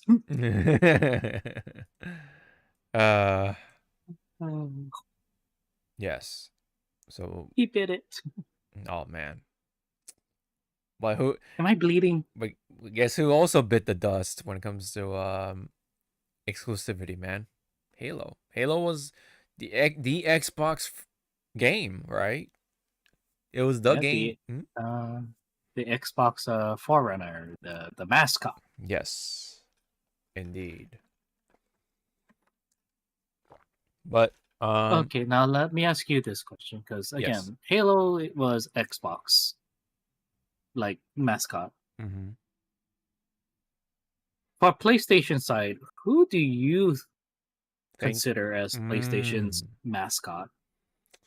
See, that's kind of a tough question because it's like, are we talking about classic PlayStation or just modern PlayStation? Right?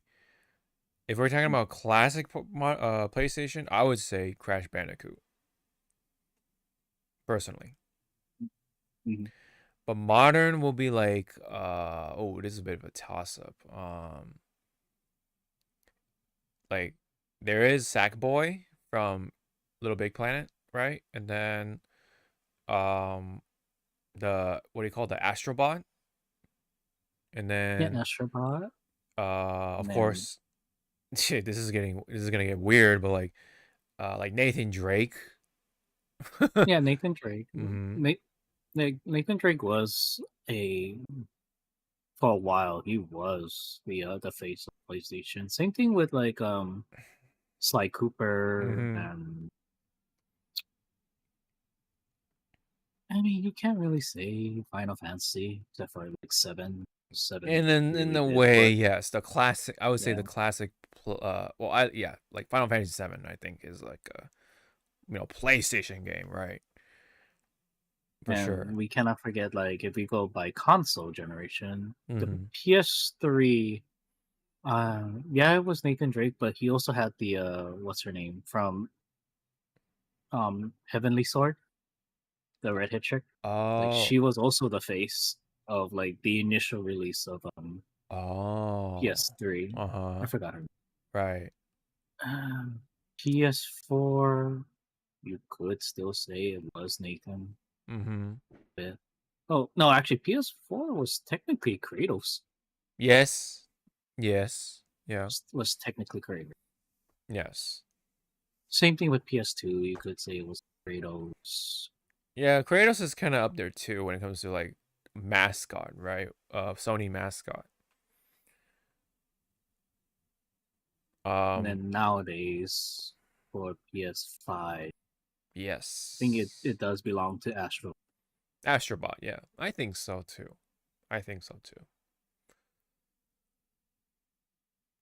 Some may say like Ghost of Tsushima / Ghost of Yotei.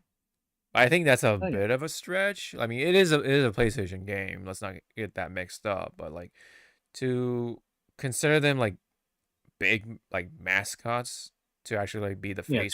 To represent PlayStation. Yeah, maybe not yet. Not yet. Yeah. Yeah.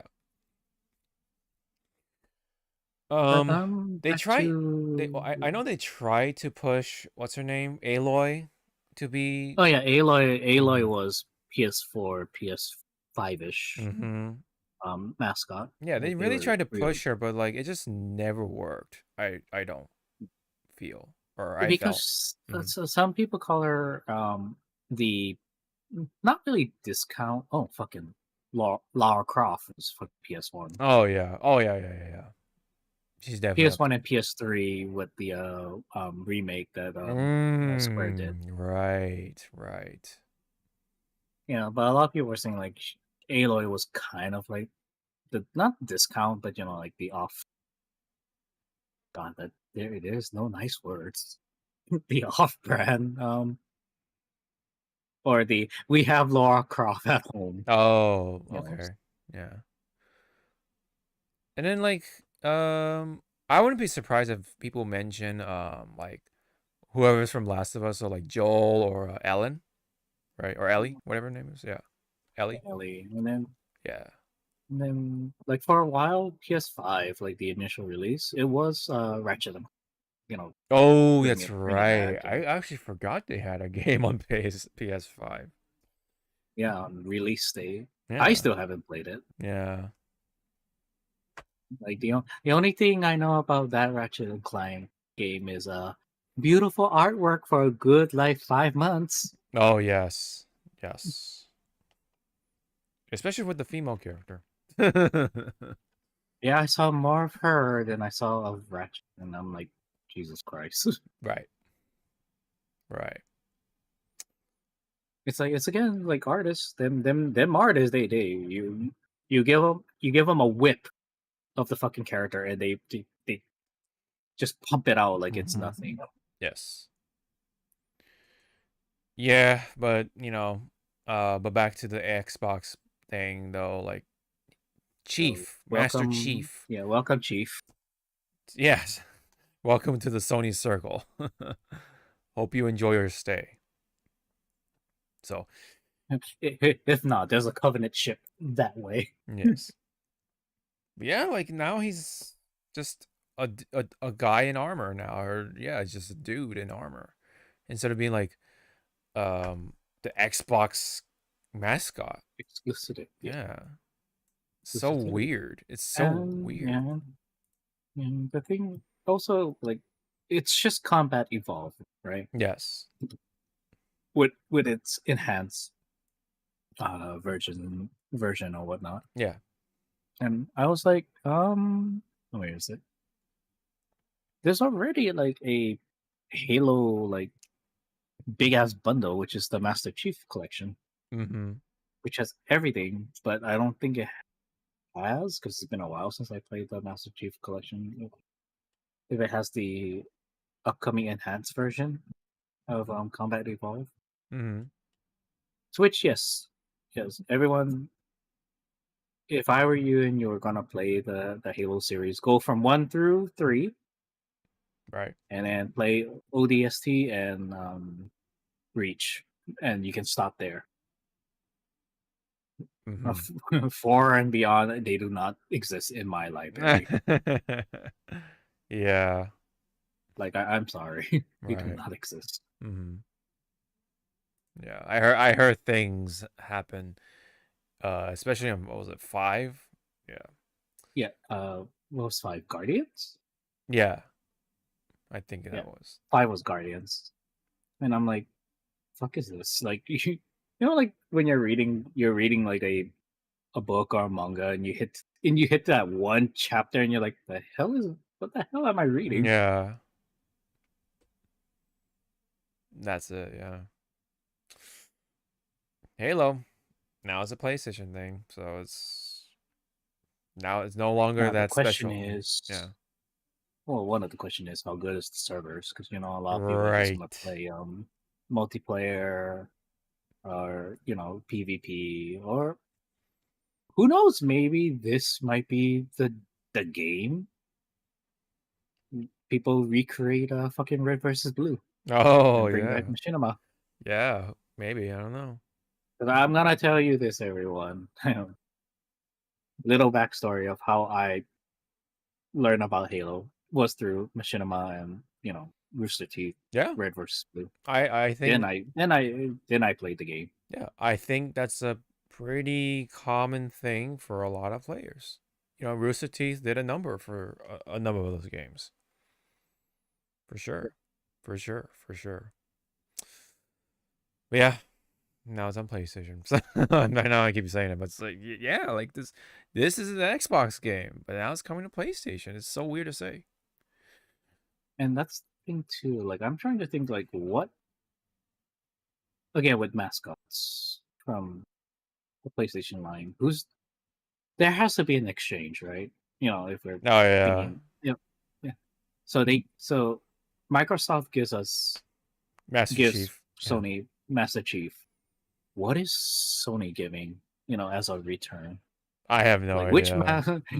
Which mascot volunteered? Right. Is it Ratchet and Clank? Oh, it'd be Drake? it'd be really funny if it's actually that Jack and Daxter. It will take the exchange to get a new fucking Jack and Daxter game. I know that is kind of. I know Josh has been like waiting for the day for that game a new game from that franchise to be announced. He's Boy, you will wait a little bit longer. I know, right? Yeah. And it's like, even if it does get announced, like, how good it will be, you know? Yep. Will it even live up to the old days, right? Will it have that The same big ass hiatus. Yes. Right. What is the But that's story, the you thing. know? Yeah. Yeah, what's the story gonna be? But that's the thing too. Like, I think when it comes to IPs, Yeah. Sony kind of does it a little bit better on Uh-huh. handling their IPs over what Capcom does. Yeah. It's a stretch. It's a stretch, but when Yeah. you compare it, it's like wow, Capcom, you're not doing shit with this IP. You're right. Yeah, because it's just like what? Resident Evil, Street Fighter, and Monster Hunter, right? uh, It's like again, Capcom, you have other in your other shit in your IP. mm-hmm. Fucking touch it. I know. Where's the Dino Crisis, man? Where's the Crisis of I mean, Dinosaurs? yes, they finally touched Onimusha. Let's Oh not yeah, that's like true. bad eye on that. It's Mm. like, oh, thank God it's a new Onimusha because those games are fun. Yeah. Devil May Cry, I kind of want to say, take a break. They did have 5s, so I guess that's fair. And that lovely Netflix. Oh yes. Yes. I just made that like that like I slowly turned to you and like No. gave Yes. you the fucking FF10 walk of face like I know. Yeah. All right. Well, it's Halo. But Yeah. welcome Master Chief. Hopefully this is like good, Yeah. for like modern audience to play. Hopefully the Yeah. audio balance for the game is not shitty. Yeah. Yeah. Oh, and then apparently the video that was promoting the game, Mm-hmm. a lot of people were getting mad that they put sprinting in the game. Oh. And I'm like, why? Yeah, I Like, don't know. I don't want to shrug. I don't want to shrug. Mm-hmm. Like, I want to go. Me too. Yeah. I mean, but I guess like no, even in lore accurate, these Spartans are fucking fast. Yeah. It's like yes, their suit of armor is fucking like 3 tons, but they fucking move. Yeah. Like they move like you're saying like it's dinner time and they're like on the other side of the fucking farm and somehow they're like right there. Yeah. Right. Well, we're again, like I said, man, we're living in a crazy timeline right now, man. And it's funny because GameStop randomly This kid. randomly put out this little statement right here. I think this was after the Halo stuff. Halo stuff. Oh, and we kind of glazed over it or not even mention it. Let's just say the Department of War, or whatever you want to call them, was doing a lot of AI imaging of that. Oh, from GameStop or Well, for Halo. well, the Department of War, or whatever they're called, they were doing a Oh, lot you're of talking about AI, that. AI, Oh, yeah, God. AI slop, and people were just like cheering it on, eating up. I don't know if it was like for comedic effect, but I'm like, Jesus Christ, this is Yeah, they had Donald Trump in the suit, in the right? Spartan, The yeah, Spartan suit. and it's kind of dumb. It's like you guys, and I'm gonna use the word, you guys are fucking tourists. You don't know what that suit symbolizes, right? Yeah. That's like, yeah, Because like, oh my Because God. guess what? If you read the books, them Spartans weren't made for war. They were actually for security. Yeah. And then when the Covenant, attacked and destroyed Reach. And if you ever want to read a good fucking Halo novel, read The Fall of Reach. Holy shit, that will change your, Perspective. that will make you Yeah. fall in love. Mm-hmm. But yeah, I'm like, again, it's like you realize the suit you're wearing Yeah. is pretty much against whatever you're fucking doing. Mm-hmm. Even Chief would say, like, stop it. Yeah. Yeah. I just like remember, or not remember, but like tapped into like my sort of war history stuff. And Mhm. when you look at like the propaganda stuff, like all those posters Yeah, and the yeah, artwork and yeah, everything, if you compare them, it's like, what the fuck is this? When you look at Trump, like, what the fuck yeah, is this? You know? yeah. History repeating itself. Yeah.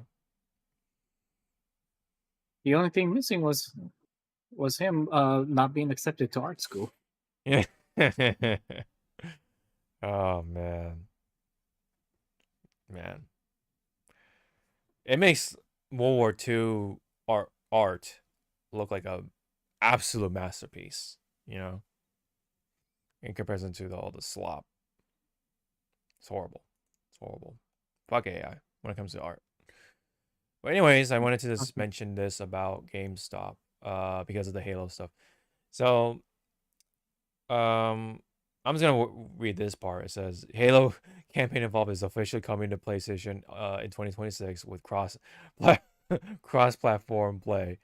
So this is supposed to be them like saying, "Oh yeah, console wars is over." It's like, It's supposed to be like, again, bringing back, stuff about war history. The whole like, the war's yeah, over. yeah, They signed a treaty. Yay! It's like, no, yeah, this this console war doesn't even exist anymore. You guys yeah. are It just really doesn't. barking, like, Yeah, you're just barking right now on something like that whole the meme where everyone's huddle up in a group, and it's like, that one guy screaming on the side, and the big guy is like giving like a thumbs up, like, okay, mm, and back to our conversation. mm-hmm. Yeah.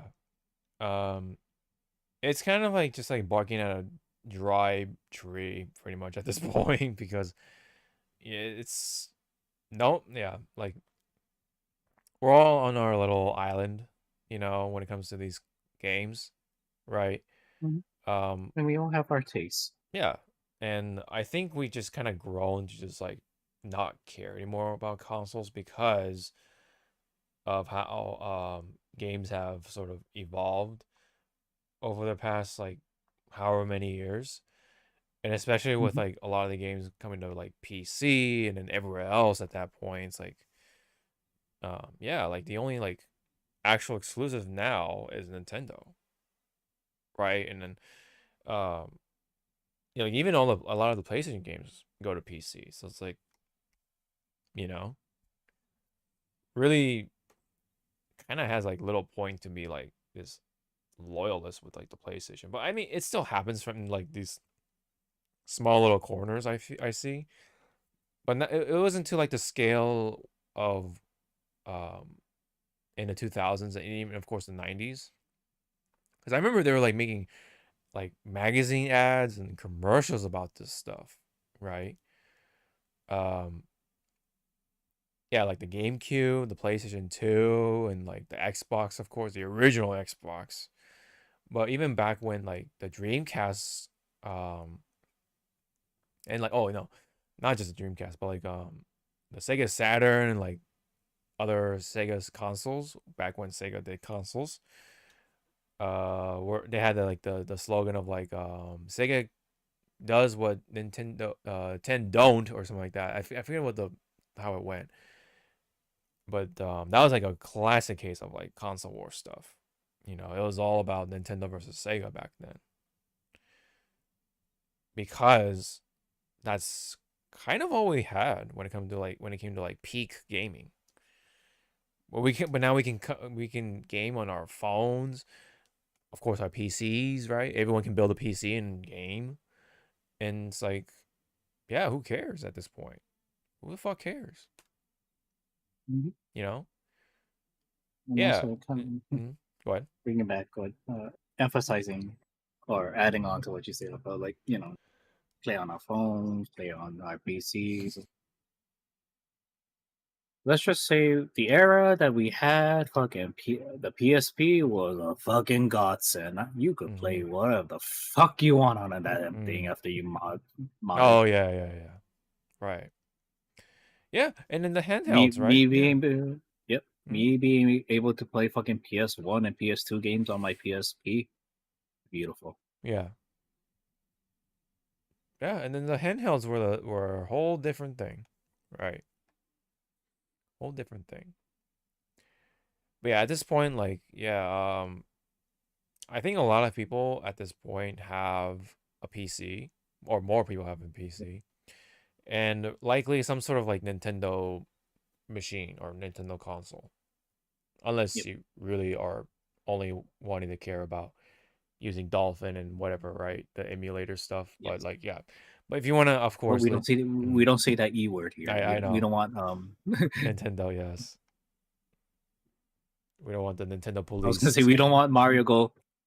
Hello, Hello. we are here for your money. Yeah. But you see, if Bowser was knocking on the door, I'd be like, oh, of course, yes, sir. Of course. What if they sent Donkey Kong? How would you feel? What if Donkey Kong was at your door? Is the kid with you? Oh, no. Get in here. No. Like I would look like behind Donkey, like the kid with you. No, good in here. For a second there, I thought you were gonna say, "Is the kid with you?" Yes. Move over. Move it. Move, bitch. Yeah. But no. No, I don't want to go to jail, sir. You can go to jail. Oh, okay. Just don't have your pants down. Right. So, anyways, yeah, I don't know. I think GameStop just being a little cheeky over this. Cheeky or just they're bored. Yeah. They're trying to be that cool uncle at the party, but no. Oh, they're trying to be what's the actor's name? Steve Buscemi. Oh yeah. Doing the meme. Hey, what's up, my hello, my fellow kids, or something like that. Yeah. Kids, yeah. Yeah. I think it's like yeah. Yeah. I don't know about that. I don't know about this GameStop. All right, let's get a move on here. Oh wait. Like my last thing with GameStop. Yes. The only time I go shopping at GameStop, or even step foot into there, is if I go to my local GameStop to just see my old boss to catch up. Is he still there? So he's been the district manager. Oh. So he covers like 4 stores. Oh. So it's kind of like when I pop in, is so here? Yeah, he's in the back. Okay. And the employees don't really know me, but because I know the district manager, they're like, sir, what are you doing? Knock, knock, knock. Hey, like, you're trying to tell him, see what, like we know each other. Yeah. And he takes me into the back, and it's like, wait, what? Like, what? We're just talking. Yeah. Okay. I do miss my old GameStop boss. It was fun. I think like a lot of people do miss the old GameStop, or even like, for those who remember EB Games, remember that name? Yeah. Yeah, I don't know if you had it in California, but this fucking toy store was much better than going to Toys R Us. KB Toys. Oh yes, we had KB Toys. Oh my god, I missed that place. I always. I think I just saw white hair pop out. Every time I went to the mall with my mom, I always say we gotta hit the KB Toy store. And my mom was like, "Okay, fine." Like, almost every fucking time. Yeah, it's like, fine, little hawk, we'll go to KB Toys. Yeah. Yep. Which is funny, like, there were some toys in KB Toys were cheaper than Toys R Us, and then when you go to Toys R Us, all the expensive ones that were in KB Toys are cheaper there at Toys R Us, and it's like, Right. Yep. Man. And I still remember to this day that we had to go onto the Navy base, the NEX, the stores that on those Navy base or Army bases that has zero tax or whatever. Back then, yeah, it was expensive at the time. Game Boy Color at the NEX was $69.99, but again, expensive during whenever that was. And then when you look at it nowadays, compared like pricing, it's like, so that's a 1 day, food. Yep. All right. Times change, everybody. Definitely times have changed a lot. Like, yeah. But back a little bit, just a little back onto the Halo stuff. If you were to get into a time machine and somehow get to your past self and tell yourself, hey, Halo 1 day it's gonna be on PlayStation, bro, and they're gonna be like, what the fuck are you talking about? You crazy? Who are you? you're surely not me. You can't be. But it's see, I'll go back in time, and then I'm not gonna be like that. I'm gonna be like, it's like, hey, little bitch, you see that money in your pocket? Put it in the bank. Collect that fucking interest. Oh, we're gonna go there then. Oh my god. Oh. And then I'll also add in, like, you're gonna meet a guy. He starts with a K. He's a little awkward. Be nice to him, and he'll be nice to you. Yeah. Also, try practice. Start learning Pilates, honey. You're gonna need it. Pilates. I walk over. And it's like, what the fuck was that? Yeah. Danger. If I were to meet my myself in my 20s somehow, I would have been like, all right, so okay, so you see that money you're earning from YouTube? You're gonna take that, you're gonna do something called investing into a stock market, and you specifically pick Amazon. Yeah, Amazon. Yeah. Amazon or eBay or some shit like that. Yeah. Or even better. GameStop. And you wait until the specific date. Was it like December? It was like December 2020 or something like that. Something like that. Sometime during the end of the year. Yeah. You just wait, and then when you see those, as soon as you see it go up to this a certain amount, you buy out. You sell. Or you cash out. You cash out. You cash out, motherfucker. Yeah, you cash out, and you'll thank me for it. You're gonna thank me for it. And then you'll add, like, you're also gonna be part of a good community called Yo Video Games. But you're gonna meet a gay asshole. Yep. Don't be friends with him. It's like what? Yeah. Okay. All right. Enough time machine talk. Let's talk about actually something. We can do that at Evo at the hot tub. What? Oh my god. Are we gonna have Are we gonna have a jacuzzi talk? The house, the Airbnb in the master bedroom, there is a fucking jacuzzi in there. Are you serious? Yes, that's why I told you. I said it so many times. I'm calling that fucking room. Fuck you all. That's crazy. Okay, anyways, what's also crazy though is that Power World. Remember we had to talk about the Nintendo's patents, right? Yep. So I think one of them, if not a number of them anyway, if not one of them, were actually rejected by the Japanese Patent Office. Whoop-de-doo! So, simply, there's a quote right here. It says, lacked an innovative step. Or inventive step, excuse me. Simply put. So, yeah, no shit. No fucking shit, right? I don't know about the US patents, right? But when it comes to the Japanese part, yes. Thank you.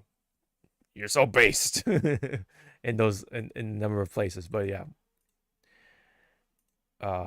In this specific case, though, yes. I'm glad that something is happening, right, with this situation, and the lawsuit is still going. Yes, so let's remember that. Let's not get all giddy too early, right? Let's not celebrate too soon. Let's not forget about the lawsuit. But seeing this, I think, is the first step, or it's going to be like a domino effect, right?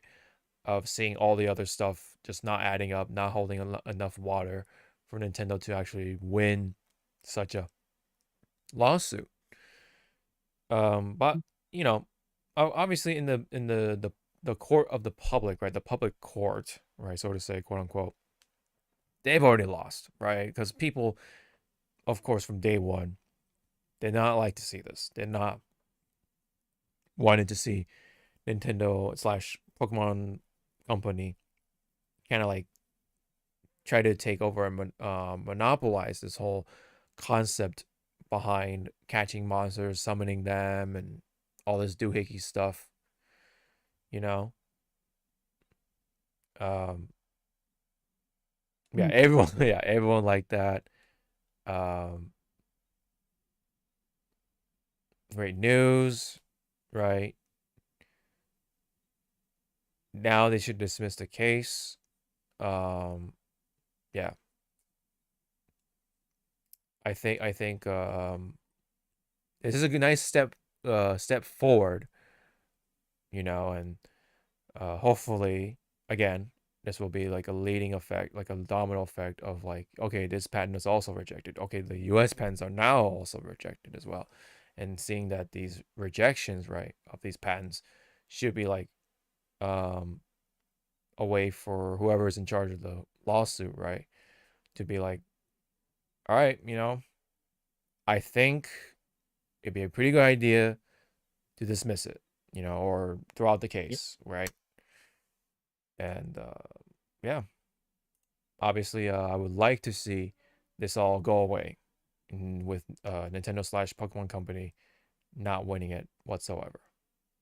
And more power to Palworld, right? So, yeah, I mean, it's just too vague, too just broad, if that makes sense, right? Because it covers essentially like, oh yeah, but it basically means you can't do like this basic fucking thing of catching monsters and summoning them to be your companion, and fight for you. You know, when Pokemon took a lot from Dragon Quest and such other games before, yeah, you know, in the past. So yeah, it's like it's very hypocritical, very double Yeah, standard. it's reminding me. I forgot where I heard this term or line from. It was pretty much like, do you know your roots? Like, like, do you know where you came from? Me, you know, like, and that's, you know, Dragon Quest talking. It's like, you came from me, bitch. Yeah. Yeah, it's like it's a pretty basic concept within like or not even JRPGs, just RPGs in general. Of like, you know, especially when you have a summoner in those type of games, summoning monsters or companions to fight for you or with you or whatever, right? And then, you know, adding that little extra layer by having to capture them first, having to tame them to take care of them.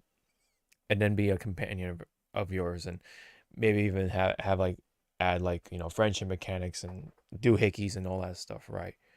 Yep. And obviously it would have been terrible for everyone to just have their own pens to the point where no other company can like do their take on this mechanic and then try to enhance it, or like make it possibly better for better competition and such like that. Because Pokemon can definitely use some competition, because as someone who just started now playing Legends ZA, I'm gonna say it, I am not impressed. Like, there are some things that I like the game fucking runs. It runs at 60 frames per second. Beautiful. It's butter smooth, whatever. But looking at the game, it's like, oh my god, like this is so flat. Like literally, it's flat. Like the buildings are flat. There's no textures to it. It's just boxes. It's like the equivalent of like building like a cardboard boxes, right? When you're a kid, and you draw on draw the windows and like the little flower thing, and like the those little window sill things or the covers, right? The window covers, you just draw that for some reason. The door with the little shitty knob and like the weird patterns and everything on the door. That's it. That's the equivalent. It's just plastered onto to these boxes. And like, of course, all the weird mega Pokemon designs, like especially with Mega Starmie and such like that. And then like the game mechanics is already like kind of like like it is from the Legends Arceus game, but even I feel like Legends Arceus did it better for some reason. I don't know what it is, but it's just something about it. Like, I don't know, it just doesn't come together as well. Having to you can move around and shit, but it doesn't mean much to really like, cause you can move, because when you move around, when you move your train around, the Pokemon moves with you, and then the Pokemon attacks, right? Your opponent attacks, even though they're like facing this way and you're like that way, they still hit you. It's like, what's the point? What's the point of a dodge button then? And why didn't you dodge? And then the dodge button only works for the trainer, mind you, right? Let me say that. And then the Pokemon don't dodge with you. So it's like, what's the point of being able to move around? Like, I might as well just sit still and take my turns, and then use like my moves with the cooldown and everything. Yeah. I don't know. It just feels superficial. It feels super fucking official. Like, like the battles do go by faster. Great. But what's the point of being able to move around and shit? Right? Especially with the ranged attacks. What's the point? What is the point? I was literally trying to move around like everywhere, like on whatever space was available, and I was still getting hit. I'm like, what's the point? What incentive is there to be able to move around? Yeah, so it's just the whatever the game offers, it's very half baked right now. Like, maybe it might get a little better later on, but from what Todd was telling me, like, it's for the most part, it is half baked. There are some So you gotta wait. It's coming. It's coming. Yeah. Yeah, dude, it's just it's kind of like what Genshin is doing too. It's like they don't do all the quality of life fixes that people have been asking for. They just do the minimum. They give us a story. They give us these character banners to pull on. All right, they call that's call it a day. That's it. Yep. That's the update for you. That's the patch. That's it. That's all you get. Take it or leave it. Same thing with Pokemon right now. All right, here's your Pokemon game on the Switch too. Looks cool, right? Look, it runs at 60 frames. Looks pretty enough, right? Oh, don't you like this mega fucking Dragonite? No. Well, but Mega forms are back. The Mega Stones are back.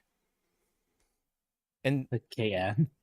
yeah, like, but you can also get them through the ranked mode. But it's not like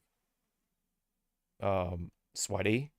Isn't that game like, or isn't that mode like really sweaty and like, aren't these stones limited time? Yeah, I mean, yeah, but you can get them. You just play the game. Just play the game. Just play Just the game, and yeah. and if you really want it, you just do the the PvP, and Yeah. it's like and it's like the crowd is already like gone. I know. They're like leaving. So yeah, fuck this, I'm out. Yeah. So that I mean, especially if the pans ever happen, like there's gonna be way less innovation, dude. Because they got that shit on lock, but they're not gonna lock the fuck in. They're just doing the minimum. It's the opposite of locking in, you know. But apparently, yeah. Meanwhile, who's locking in? I guess is the people who make Animal Crossing: New Horizons. There's a Switch 2 edition coming and a free update to go along with that. Yep. So I'm not, obviously we're not gonna play the whole video, but if you just look at the graphics, oh yeah, look, see, way cleaner, less jaggies, you know, clean, very clean. And then and then if you buy on the Switch 2, you can decorate with the mouse controls because you know the Joy-Cons can act like the mouse. For people who've forgotten already, you can write on the billboard with custom designs now, and then expanded align features. You can actually game with 12 other players now in the same island. And then you have your little not Discord in Nintendo. And then, yeah, this stupid face cam feature thing is also in here. And then, yes, that's version 3. You get a little new area, which is basically a hotel. And with this new hotel, you can decorate each room to whatever you want. And I think like you get like visitors, right? Like more visitors, more animal friends to come by. I don't know if this is a way to like try to farm more people to like join your island or something like that. But yes, they can visit you nonetheless. Yep. They have more stores, or they have a store with more stuff for you to buy, more furniture. Yep. So like outfits, whatever.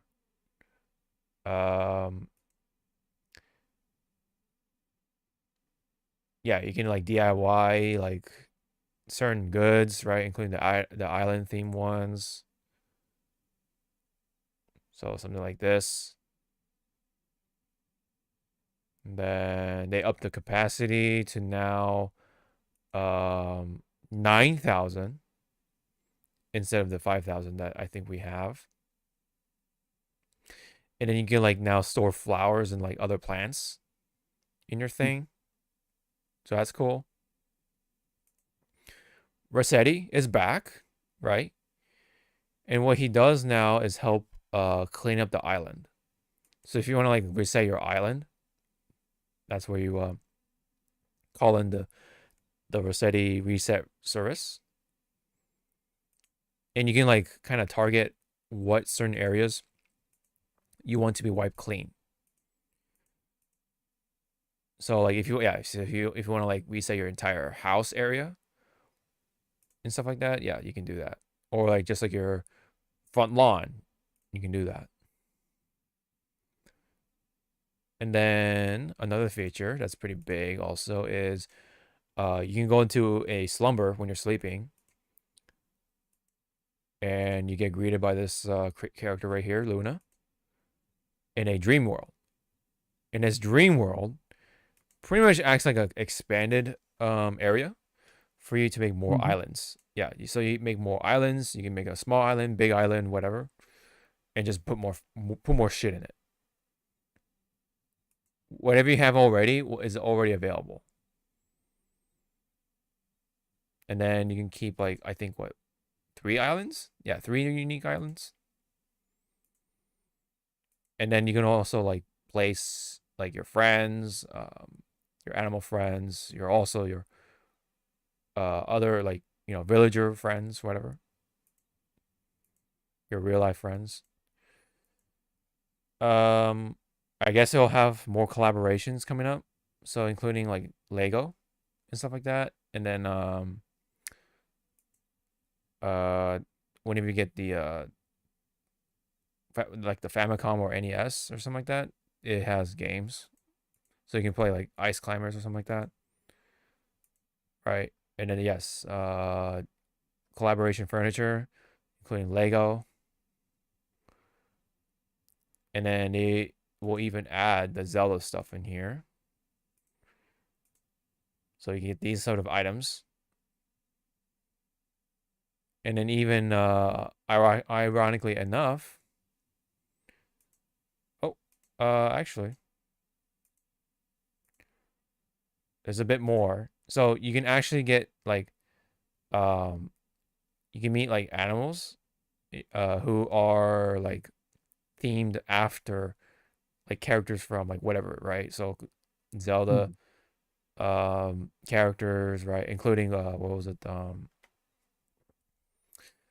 Breath of the Wild / what was the sequel for it? Tears of the Kingdom. That. So yeah, you have like Tulin right here, who's modeled after a character, and then same with this too character, for example.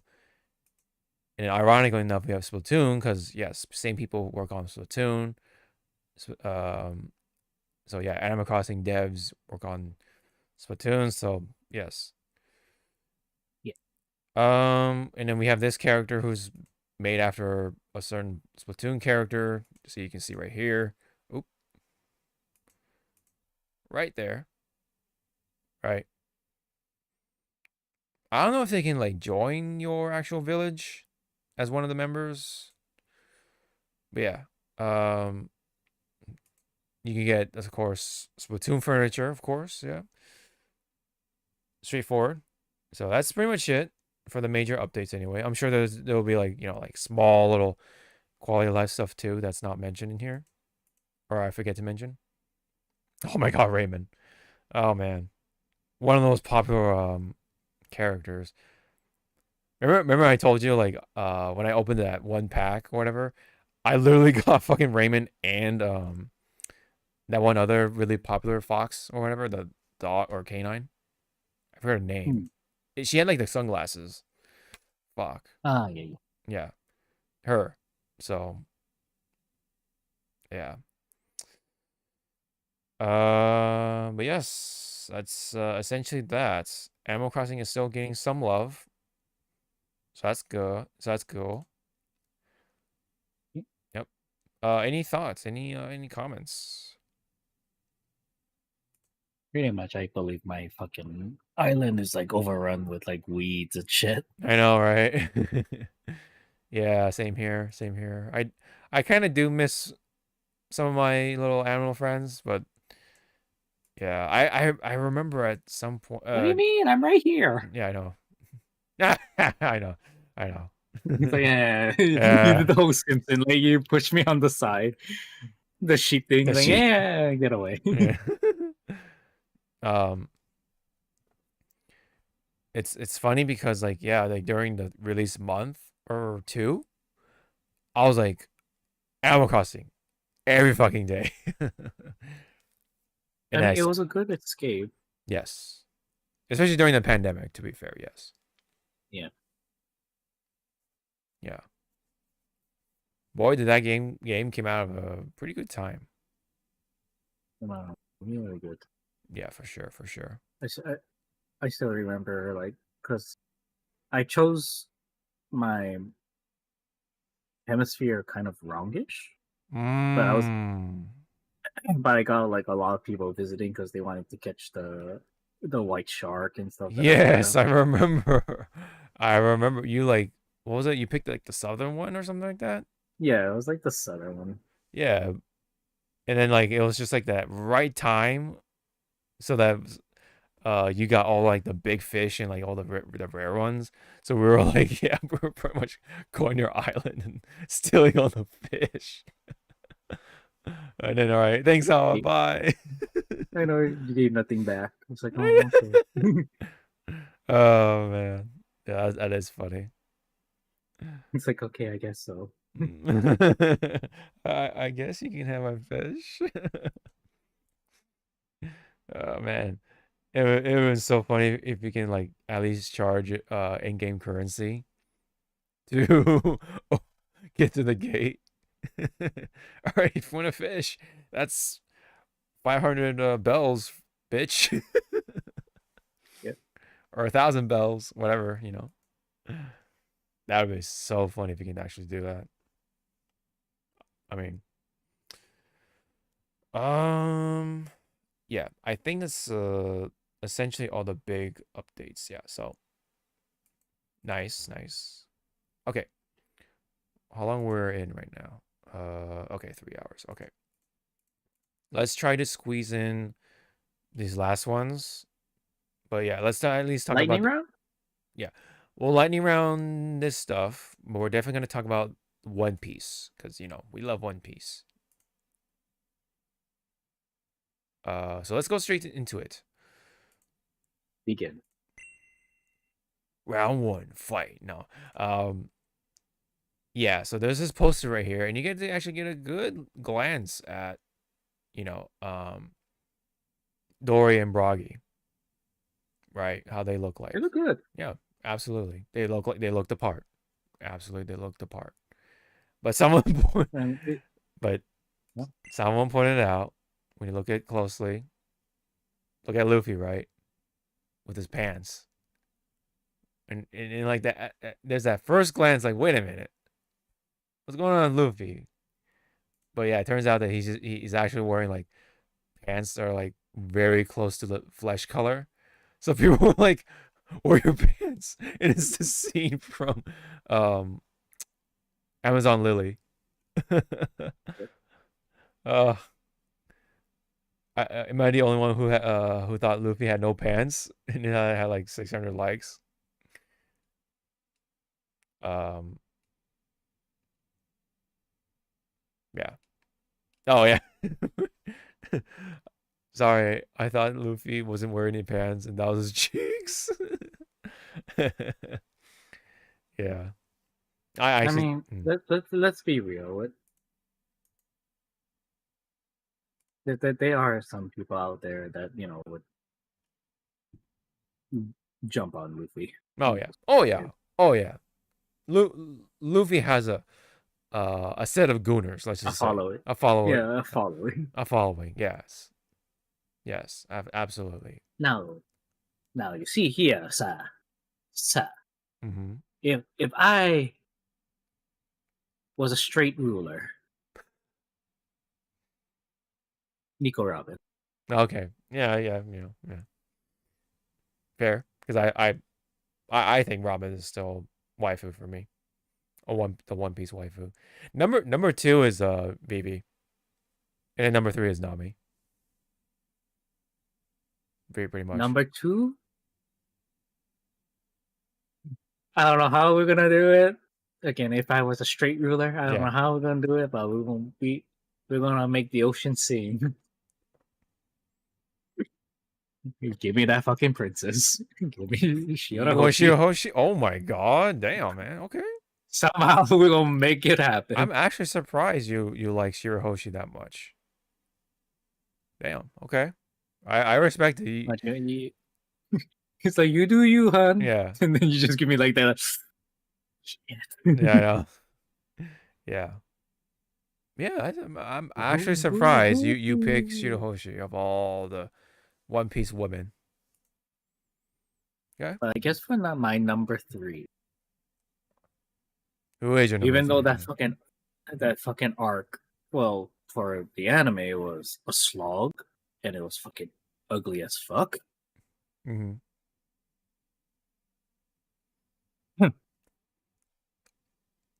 Sorry. Go ahead, man. She's another princess. Oh, fucking Rebecca? Yep. Wow. That's also surprising. The armor stays on, by the way. Armor stays on. That's funny. I want you to hear the clanking. The clank. Oh, you're a clanker there. You're a clanker after all. Okay. Oh. Now for men. Yeah, if you're you, yeah. For me. Yes. At his prime. All right, at his prime. Really. Oh, interesting. At his prime. Okay. Then next up, yes, it will be Zoro. Oh. Probably gonna be his Wano. Okay.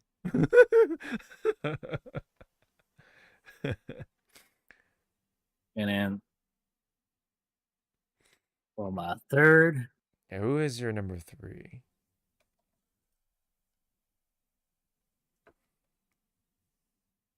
Kuzan.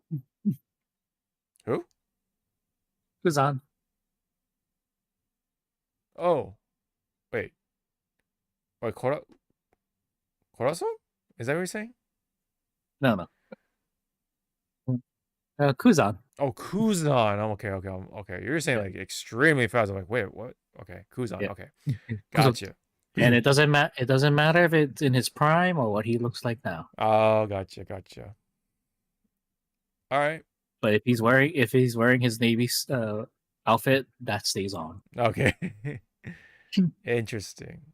I'm surprised you did not pick Kizaru. Oh, fuck no. Yeah. Hell no. Yeah. Ooh, so desu. It's like, why is your lower half over there? Yeah. Yeah, you probably like, bring me that. You probably get blind trying to, anyways, they're actually, I guess, yeah, they're gonna cover Drum Island because they already have a poster for it here. But yeah, but see, that's the problem. Is it one episode or is it like a 1/2 episode? Yeah. Or even right, like, are they gonna do all of Drama Island at all? Like, are they gonna do just like the first half of Drama Island for season 2 and then the other half of Drama Island and then entering Alabasta for season 3? That's my question.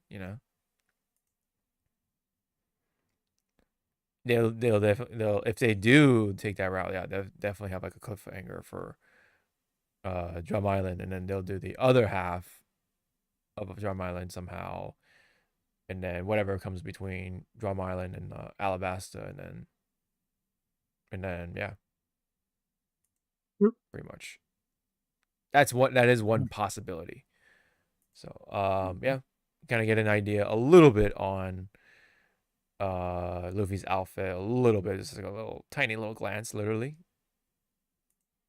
He's a tiny. There's a tiny little man. Yeah. He can stretch in other places. Yeah, that's probably why he has his following, right? I still love that fucking like interview or whatever. It's like, can Luffy do this? Yeah, sure, whatever. It's like, yep. You didn't even try to answer that question. Nope. It's just like, yeah. He didn't even cover it He's up. like, yeah, sure. Yep. And he's like, yeah, sure, whatever. I could have sworn they're like putting out like screenshots of the trailers and stuff. Oh yeah, right here. So you noticed something, right? Zoro and Sanji and Luffy are together. That never happened in the anime. So and Sanji's carrying Luffy. Oh, and Usopp is there. Like, what the hell? So they're all together. So what's going on here? Is it?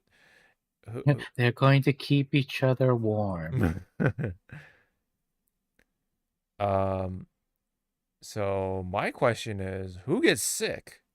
Is it Luffy that gets sick, or is it Nami? Are they gonna keep it Nami?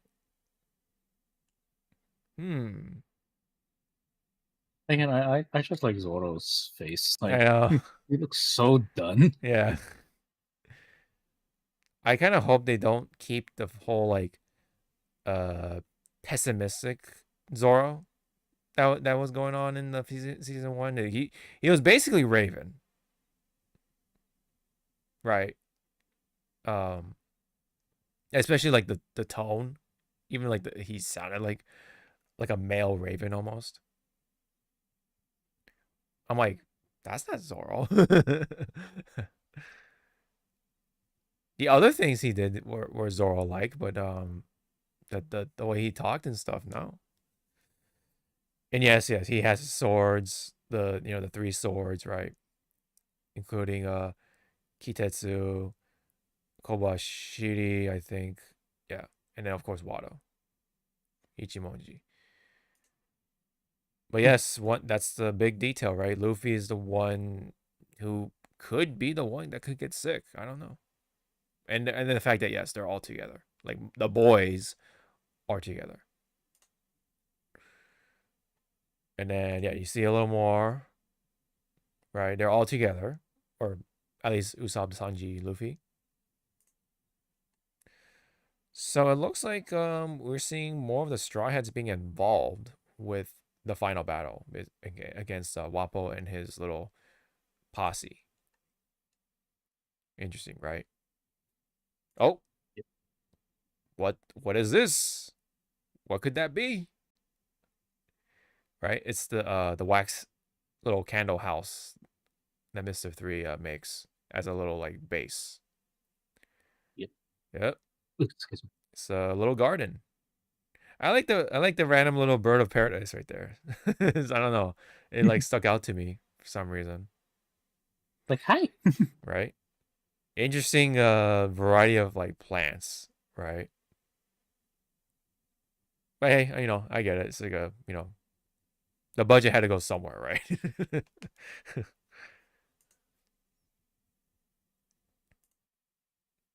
Yep, and then there's Luffy. Little garden. This one though, that's kind of random. Like this looks like it looks like on the hillside of like Rolling Hills in it's like right by Palos Verdes in California. That's what it looks like to me. Oh man. That's funny. I'm coming.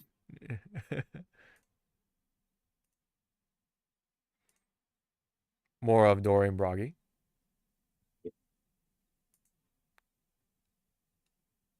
And then oh, yep. And then they build a Whiskey Peak. Right there. Ah. Very different outfit for Whiskey Peak. Yep. He's not in his original outfit. He's in this in a different drip. Right? Get a little more on Whiskey Peak. Very pink. But hey, I'll take it. Got the cactus, right? Cacti. Oh, there's Crocus's home. Look at that. Oh, look. There's Crocus right there. Oh, damn. Hold on. Sorry. Yeah, but it's not in the water, I know. I hope they do keep the scene of, them staring at each other like, know.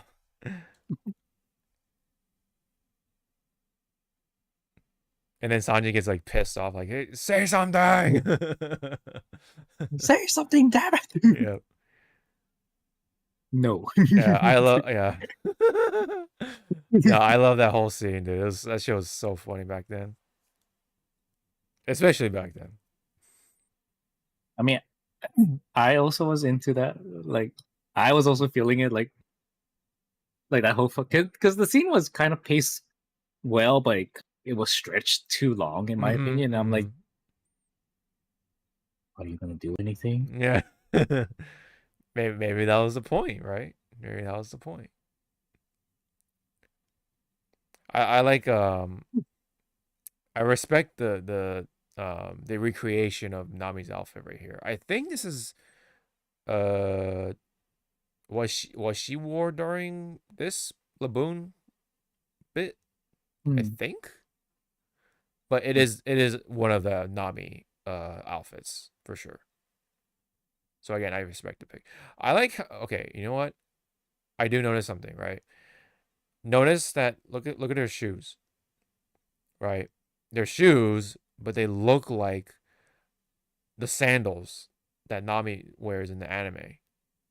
You see how like the these parts, Oasis.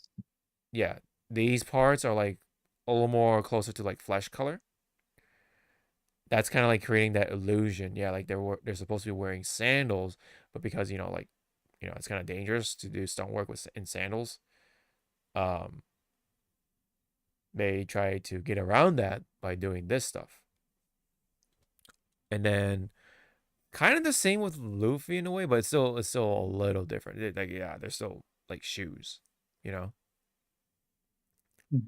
Yeah, but with Nami's footwear, it does it does really look like they try to emulate the sandal look. Because I think like yeah, maybe sandals do look better on Nami, so that's why they try to get around that. Yeah.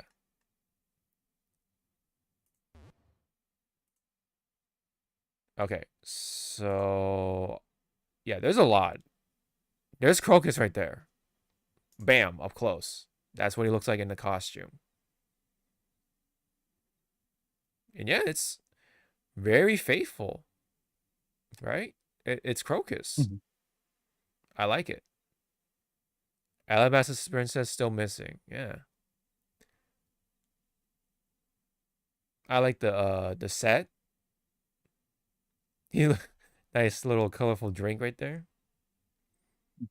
You know, it is Crocus. I will say it was Crocus.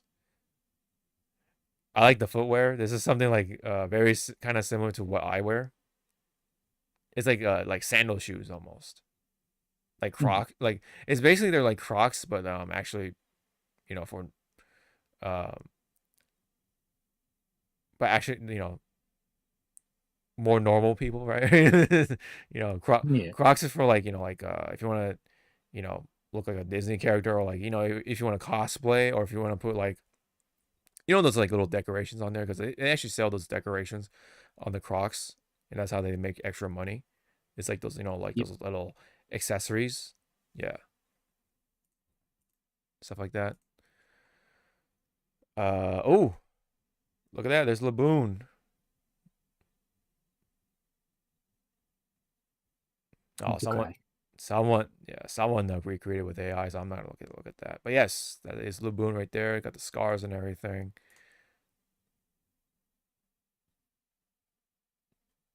Laboon. Oh yeah, he just looks like a whale. That's cool. I like it. And then red line. Oh yeah, then they build this like the bike for Smoker. Yeah, that looks so cool. And it actually runs. It actually like rides. It's so cool. So they put a lot of thought into like the sets, the vehicles, the background, the outfits, like the visual detailing. I like it. Trying to make it like a bustling town, you know. I like it. Yep. Okay, so I think at this point, this is where we saw it, from way back when. Oh, you got the internal compass, right? Internal pose, excuse me. Right there. Yeah, a lot of behind the scenes pictures. Oh, Tashigi right there. I like the outfit, right? Very faithful creation once again. She does, yeah, she does look like Austin Powers. Oh, behave. Yeah. Although one person does say it does look bad, or it looks bad because it's not properly fitting. I can kind of see that.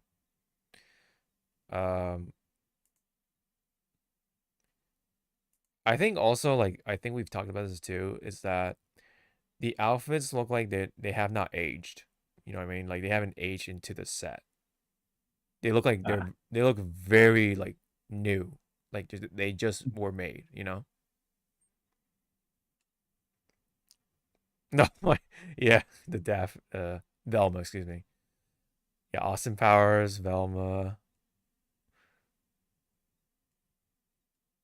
But yeah, very kind of an awkward picture to pick. But yeah, you can still see like the sword, her gloves, everything else. Yeah.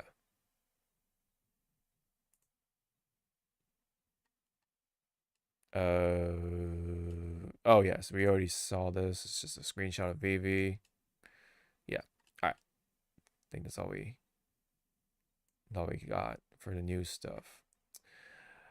Oh yeah, I was about to bring this up too at some point. Elmo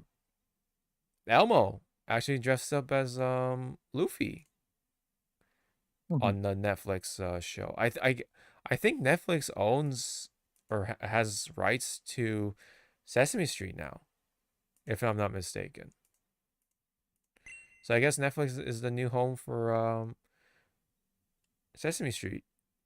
And then yeah, as you see, you can see Elmo dressing up as Luffy, Monkey D. Luffy. See the hat, the hair, the little vest, the sash. Yeah, it's cute. It's like it's so trippy to see something so public and mainstream, right? And then you see One Piece. You know? Now It's going to hurt you. Don't look up and no. yeah. Yeah. And he punches the fucking Rocky. Mm-hmm. Or he just punches the shit out of Oscar the Grouch. Man. But yeah, dude, it's cool to see that One Piece is that popular now. It's that much more mainstream. And I think it does have to do a good chunk have to do with the Netflix show, right? The live action stuff. And could inspire people to go check out the actual anime or read the manga, whatever. But yeah, the Sesame Street in One Piece, right? Who'd have thought? Okay, speaking of the anime though, this is big. This is very big. So I don't know where exactly this came from, but it was like all over. So I tried to like put it into one place. Okay, I guess it came from like the okay, so they came from this like big ass I want to say presentation that's on YouTube right now. So I wonder if this has okay, never mind. It's no English captions. But as you kind of can see here with the this chart right here, this bar graph looking thing. So basically though, first off, we are looking at the Elbaf arc, right? Little sneak peek of Luffy's outfit for it, blah blah blah, right? But the anime series will once again go on a break from January to March, and returning in April of next year, 2026. But here's the big kicker now. The adaptation will now limit its broadcast to 26 episodes per year. Right? That's about half. Right? More or less. Because sometimes they take like holidays, and there's like sometimes there's like unexpected events like earthquakes, storms, and yada yada yada, right? Yep. But according to this, 26 episodes per year now, and each episode will adapt one chapter of the manga each. Yeah, because sometimes each one episode maybe just like be half of a chapter or a little bit of the chapter, not so much the whole chapter, right? So especially with like the filler portions and stuff like that, yeah. So they're actually going to match the pacing, hopefully, with the manga. And hey, maybe sometimes in one of those episodes, right, they could actually expand, right, in some areas of the chapter. I don't know. It depends on the pacing, right? Theoretically. Yes. So what are your comments about any of this stuff right here? No.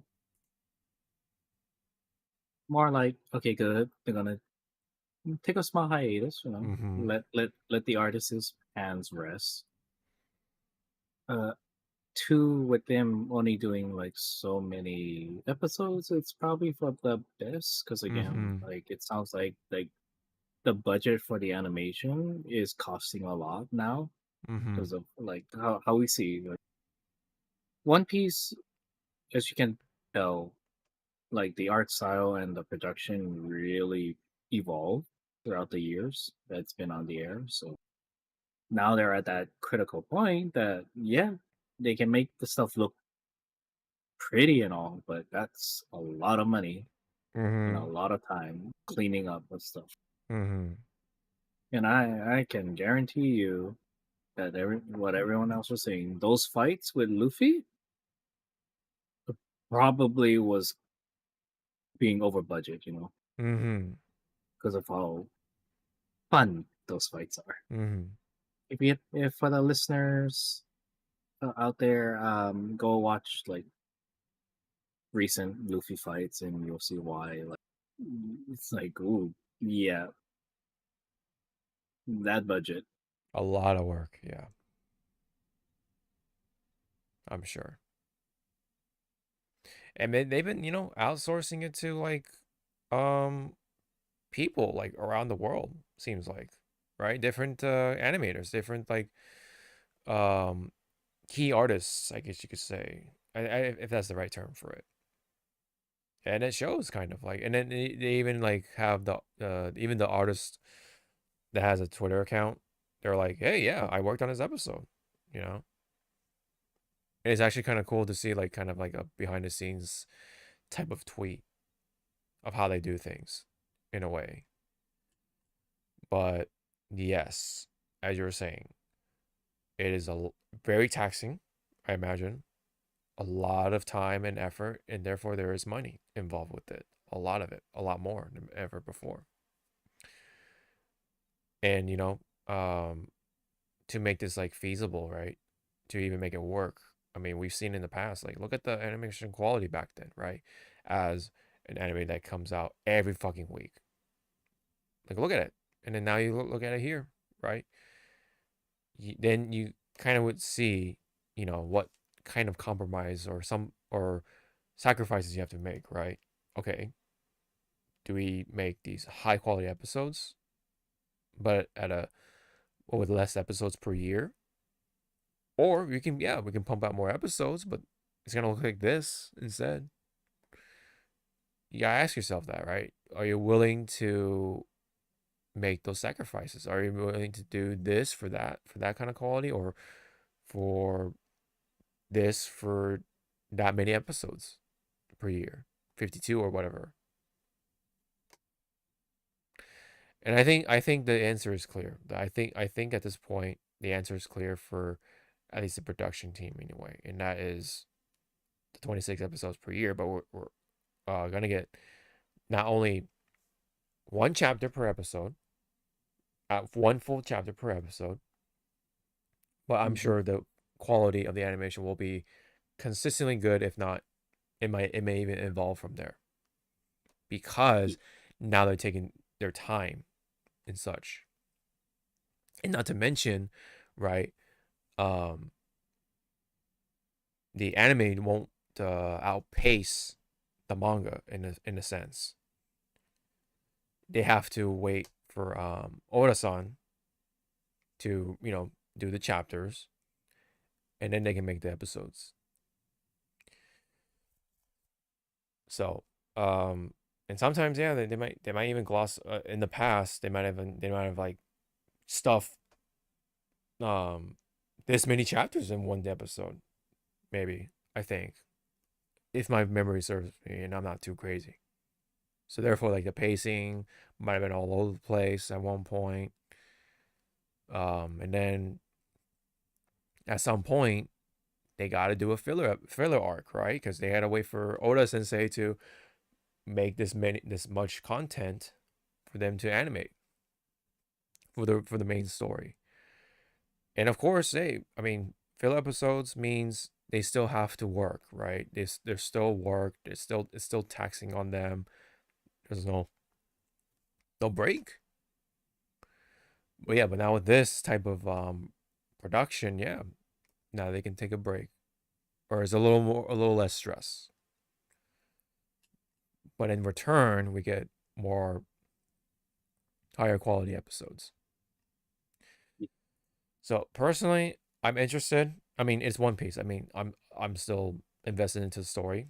This is not going to stop me from being disinterested.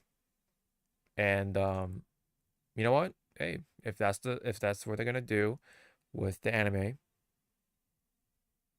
then that's that. It's that simple. So yeah, it seems like they're really trying to balance, you know, between the manga and the anime, as you can kind of see here with even with the egghead portion or egghead arc. They're like trying to really balance things out. Whereas, yeah, Wano, like, holy shit, look at this, right? I'm not sure what that specifically specifies, right? Is that chapters, or is it like whatever, you know? But if that's the number of episodes for Wano, let me look this up. Let me look this up actually. Wano arc. Okay. It might be quantified. Oh, okay, here we go. Okay, so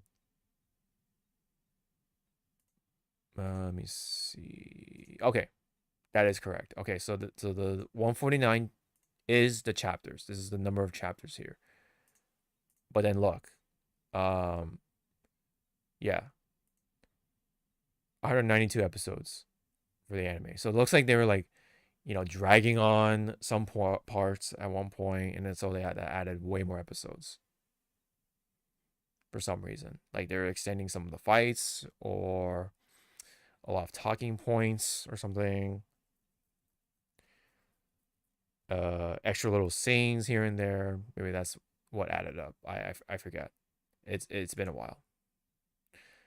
But you can kind of tell, yeah, like, yeah, that's the balance that we kind of were seeing in the past.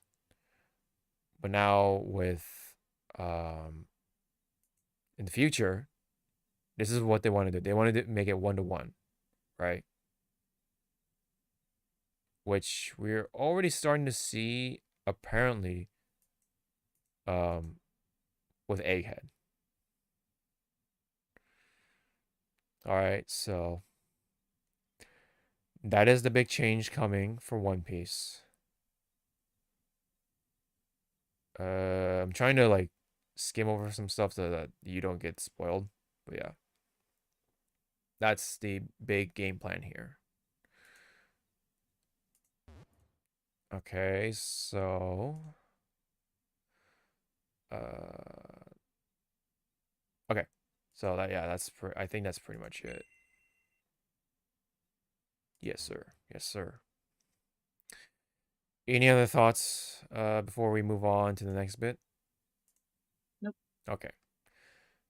Have you been watching or hearing anything about One Punch Man at all for season 3? Nope. No. Okay. So from what I've heard, I haven't watched it either. From what I've heard, season 3 has been a very miss, not a hit, because of the quality in the animation. Apparently. So I've only seen it in clips, so I don't know like the context and everything. But yeah, apparently, but for the most part, people don't like season 3 because yeah, that's been happening, unfortunately. Even to the point where oh shit. Maybe I'll say that for a bit. Okay. Even to the point where a lot of the fans were actually berating on the director for season 3, Shinpei Nagai san. So he wrote this long tweet and saying but he basically says yeah, he kind of wants to delete his Twitter account because he's just seeing so much hate from the fans. He even tried to apparently like make sense of the situation, to, like explain himself like why this happened, but people still gave him shit for it. And yeah, he wants to delete his account apparently, which I think he already did. And well, yeah, one of the things he said, it says, honestly, this is taking a toll on my mental health. It only brings negatives to the work, staff, and original creators. Such despicable behavior is unforgivable. Yeah. You know, people take it too far, unfortunately. And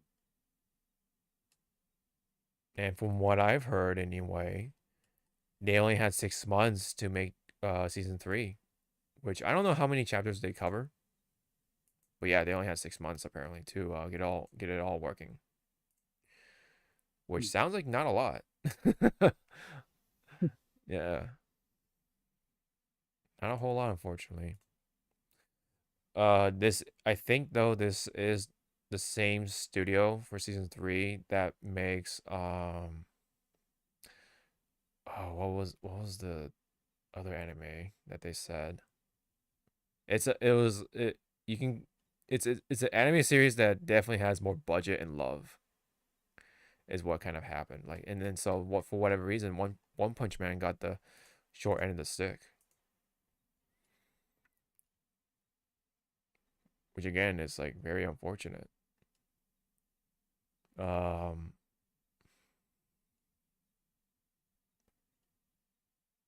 let me see. Was it here? I don't know. Okay, anyway.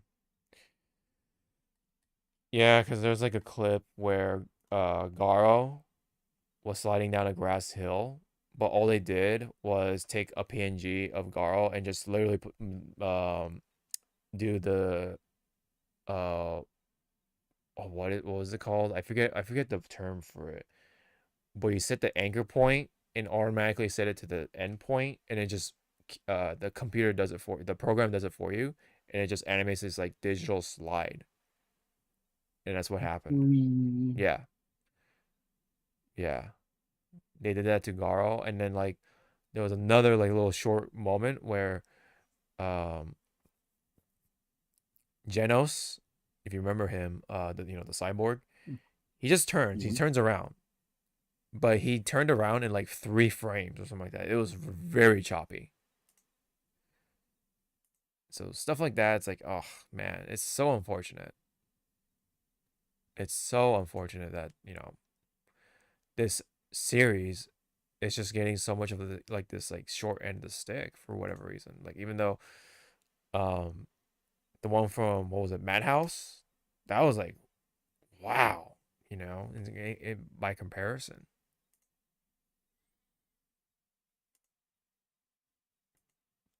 But season 2 and 3 were never ever the same ever since, because they had to change the studio at one point, because I think Madhouse was like working on something else at the time, so they just decided to go with another studio. And that studio, of course, was also working on another anime, which I forget. So it's like, well, shit. Yeah, it just sounds like it's been in development hell, and yeah, that's all there is to it. Yeah. Have you watched season 2 at all? Can't say I remember. Okay. Like, to be completely honest with One Punch Man, I stopped technically with season 1. Mm-hmm. Yeah.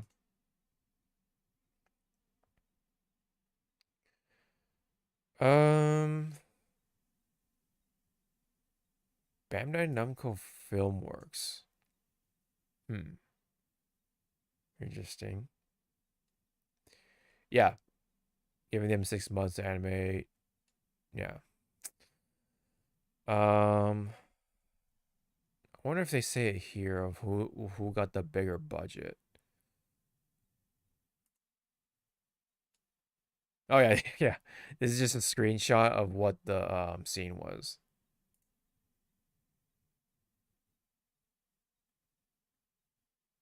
Um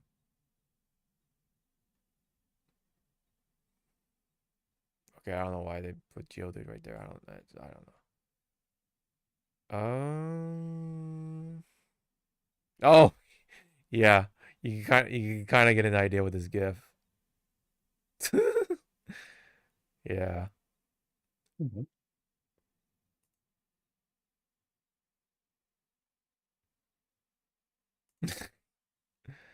Yep.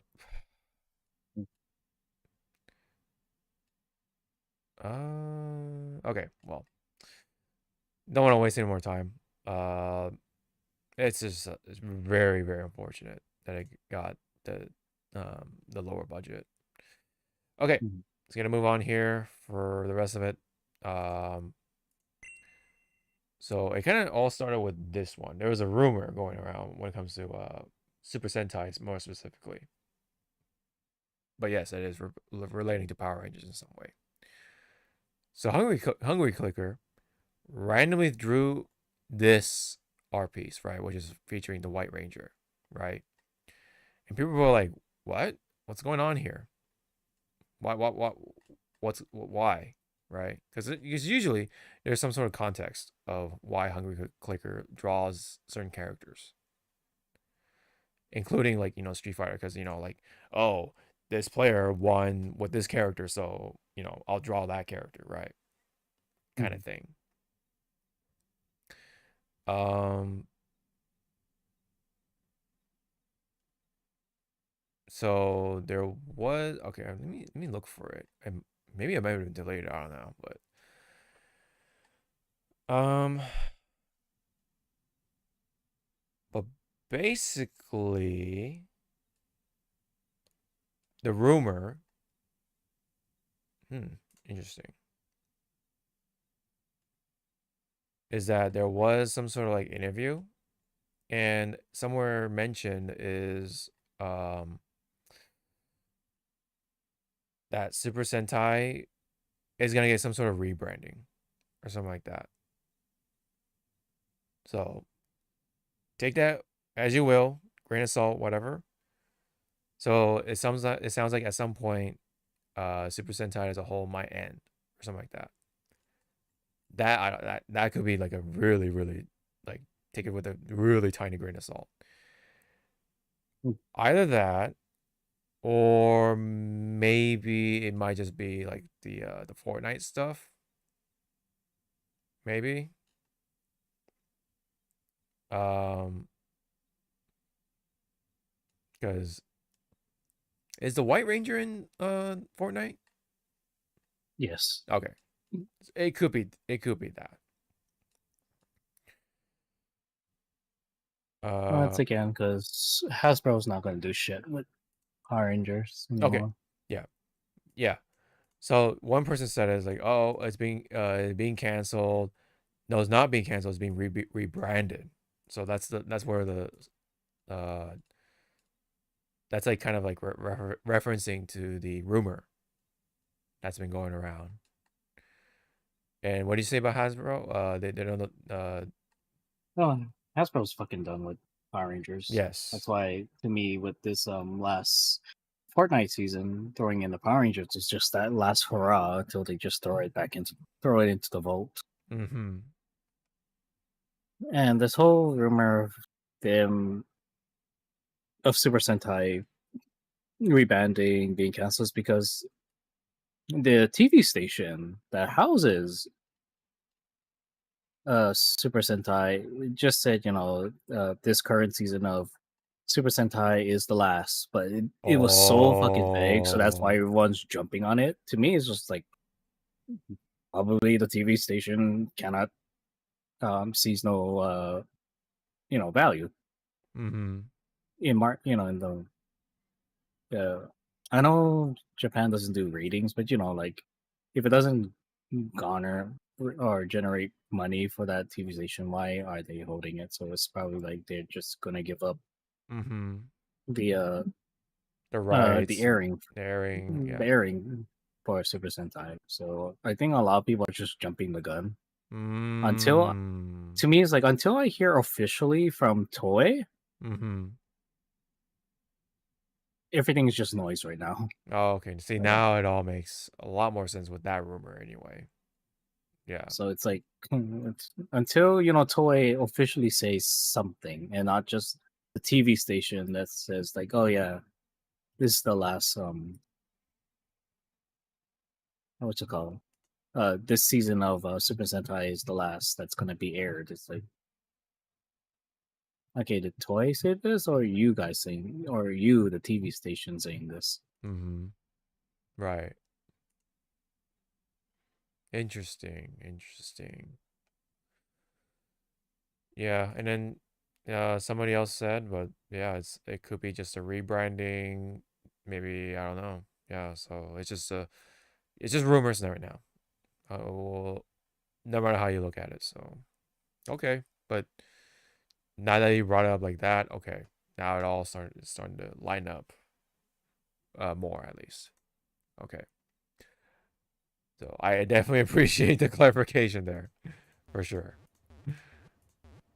Okay. Meanwhile, Crash Bandicoot, like I mentioned earlier in the thing, PlayStation stuff, right? Crash Bandicoot is getting an animated series in the works for the Netflix series. So,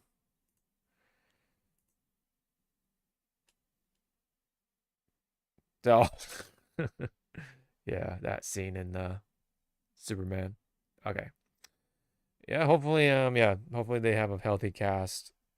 Neo Cortex, no, that's a no duh, right? Of course. Coco, right? That's the girl. And then who what was the little tiger's name? I forget. Do you remember? Uh, Oh, sorry, what? I said no. Oh, you don't remember. No, you remember. Okay. Yeah. Yeah. It could be anyone, right? Like yeah, like Dingo Dial and like fucking Tiny the Tiger or Tiny Tiger, excuse me. Um Dr. Engine, the guy with the clock, I forget his name. Yeah, or any of the newer villains that came out, whatever, you know. All right, we'll see. It'll definitely be in 3D, right? Okay, so I think the rest of it is just like random stuff. Oh yeah, Ruby casually killing every company that owns it, like a cursed item in your inventory. Yeah. Yeah, remember. Yeah, remember. Ruby is under Warner Brothers because Rooster Teeth don't know what to do with it. Pretty much. Well, Rooster Teeth is still under Warner Brothers, right? Like technically ish. Weird situation there. Just a random quote too that I found funny. KFC once again trying to get in on the whole meme, right? Mm-hmm. Yeah. So they like put out actually this is the Hispanic side. This is the Hispanic account. And they even like made like a deep fried version of the Mega Starmie. Ha ha he he. And then I guess they even try to throw in a little extra stuff in there like Colonel Mon or something. Even though that's a Digimon thing. Like yeah. I wonder who put this together, right? This is just like somebody who just only took like 5 minutes to look up like what Pokemon and Digimon and then just threw it together. Yeah. Oh, did you hear about like it was like I forget what's his like relation to Colonel Sanders, like the actual dude. He was like the uh cousins whatever, right? Mm-hmm. One of the latest descendants, right? Came out and like said like, "Oh, they ruined the recipe. Oh, they also, made the Colonel Sanders like character into this like weird um like uh sex symbol, you know, and he didn't like it." And like he hated the anime stuff too that came out during that whole like weird saga from KFC. And yeah, like I don't even know if he's like, telling the truth about him like being related to Colonel Sanders. Like, yeah, he wore the glasses. He kind of looks like him, I guess, as a someone who came down from the line of Colonel Sanders, but I don't know. I just thought it was funny, that whole video. That was on Twitter, by the way. Okay. Last bit right here. Yes, HBO Max is raising their prices again. So now it's going to be $11 at cheapest with ads, $18.49 with the standard pricing, and then premium will be $22.99. Their third price increase in 3 years. And remember who's running HBO Max? Warner Brothers. Yes. Because they don't know what the fuck they're doing. As they're trying to sell themselves, right? To other companies to buy them out. Yep. Any comments on any of the other things? No? All right. No. All right. We did it. We did it, Reddit. We got through 2 weeks worth of stuff. So. All right. We'll be back definitely for I think the rest of November, right? I think we should be good for November. And then December though, that's where we're gonna take that long month-long break. Which means the Hypecast will be away during Christmas and of course New Year's. And probably during my birthday too, because like my birthday's like right after New Year's. But yeah, Nah, we're gonna do it on his birthday. Right, my birthday. Yeah. I think I think this year my birthday's on a Sunday, so actually, yeah. I think we should be. Maybe we're good. I don't know. It depends. It all depends.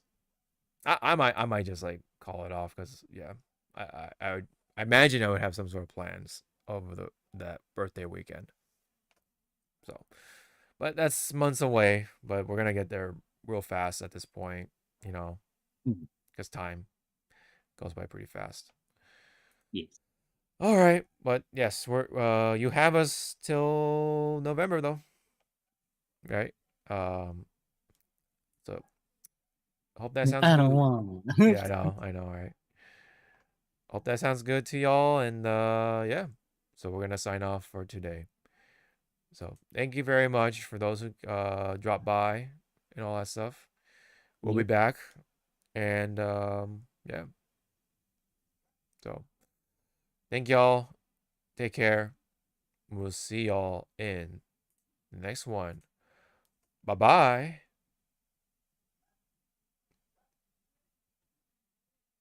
Oh, where's the sound bit? Okay, here we go.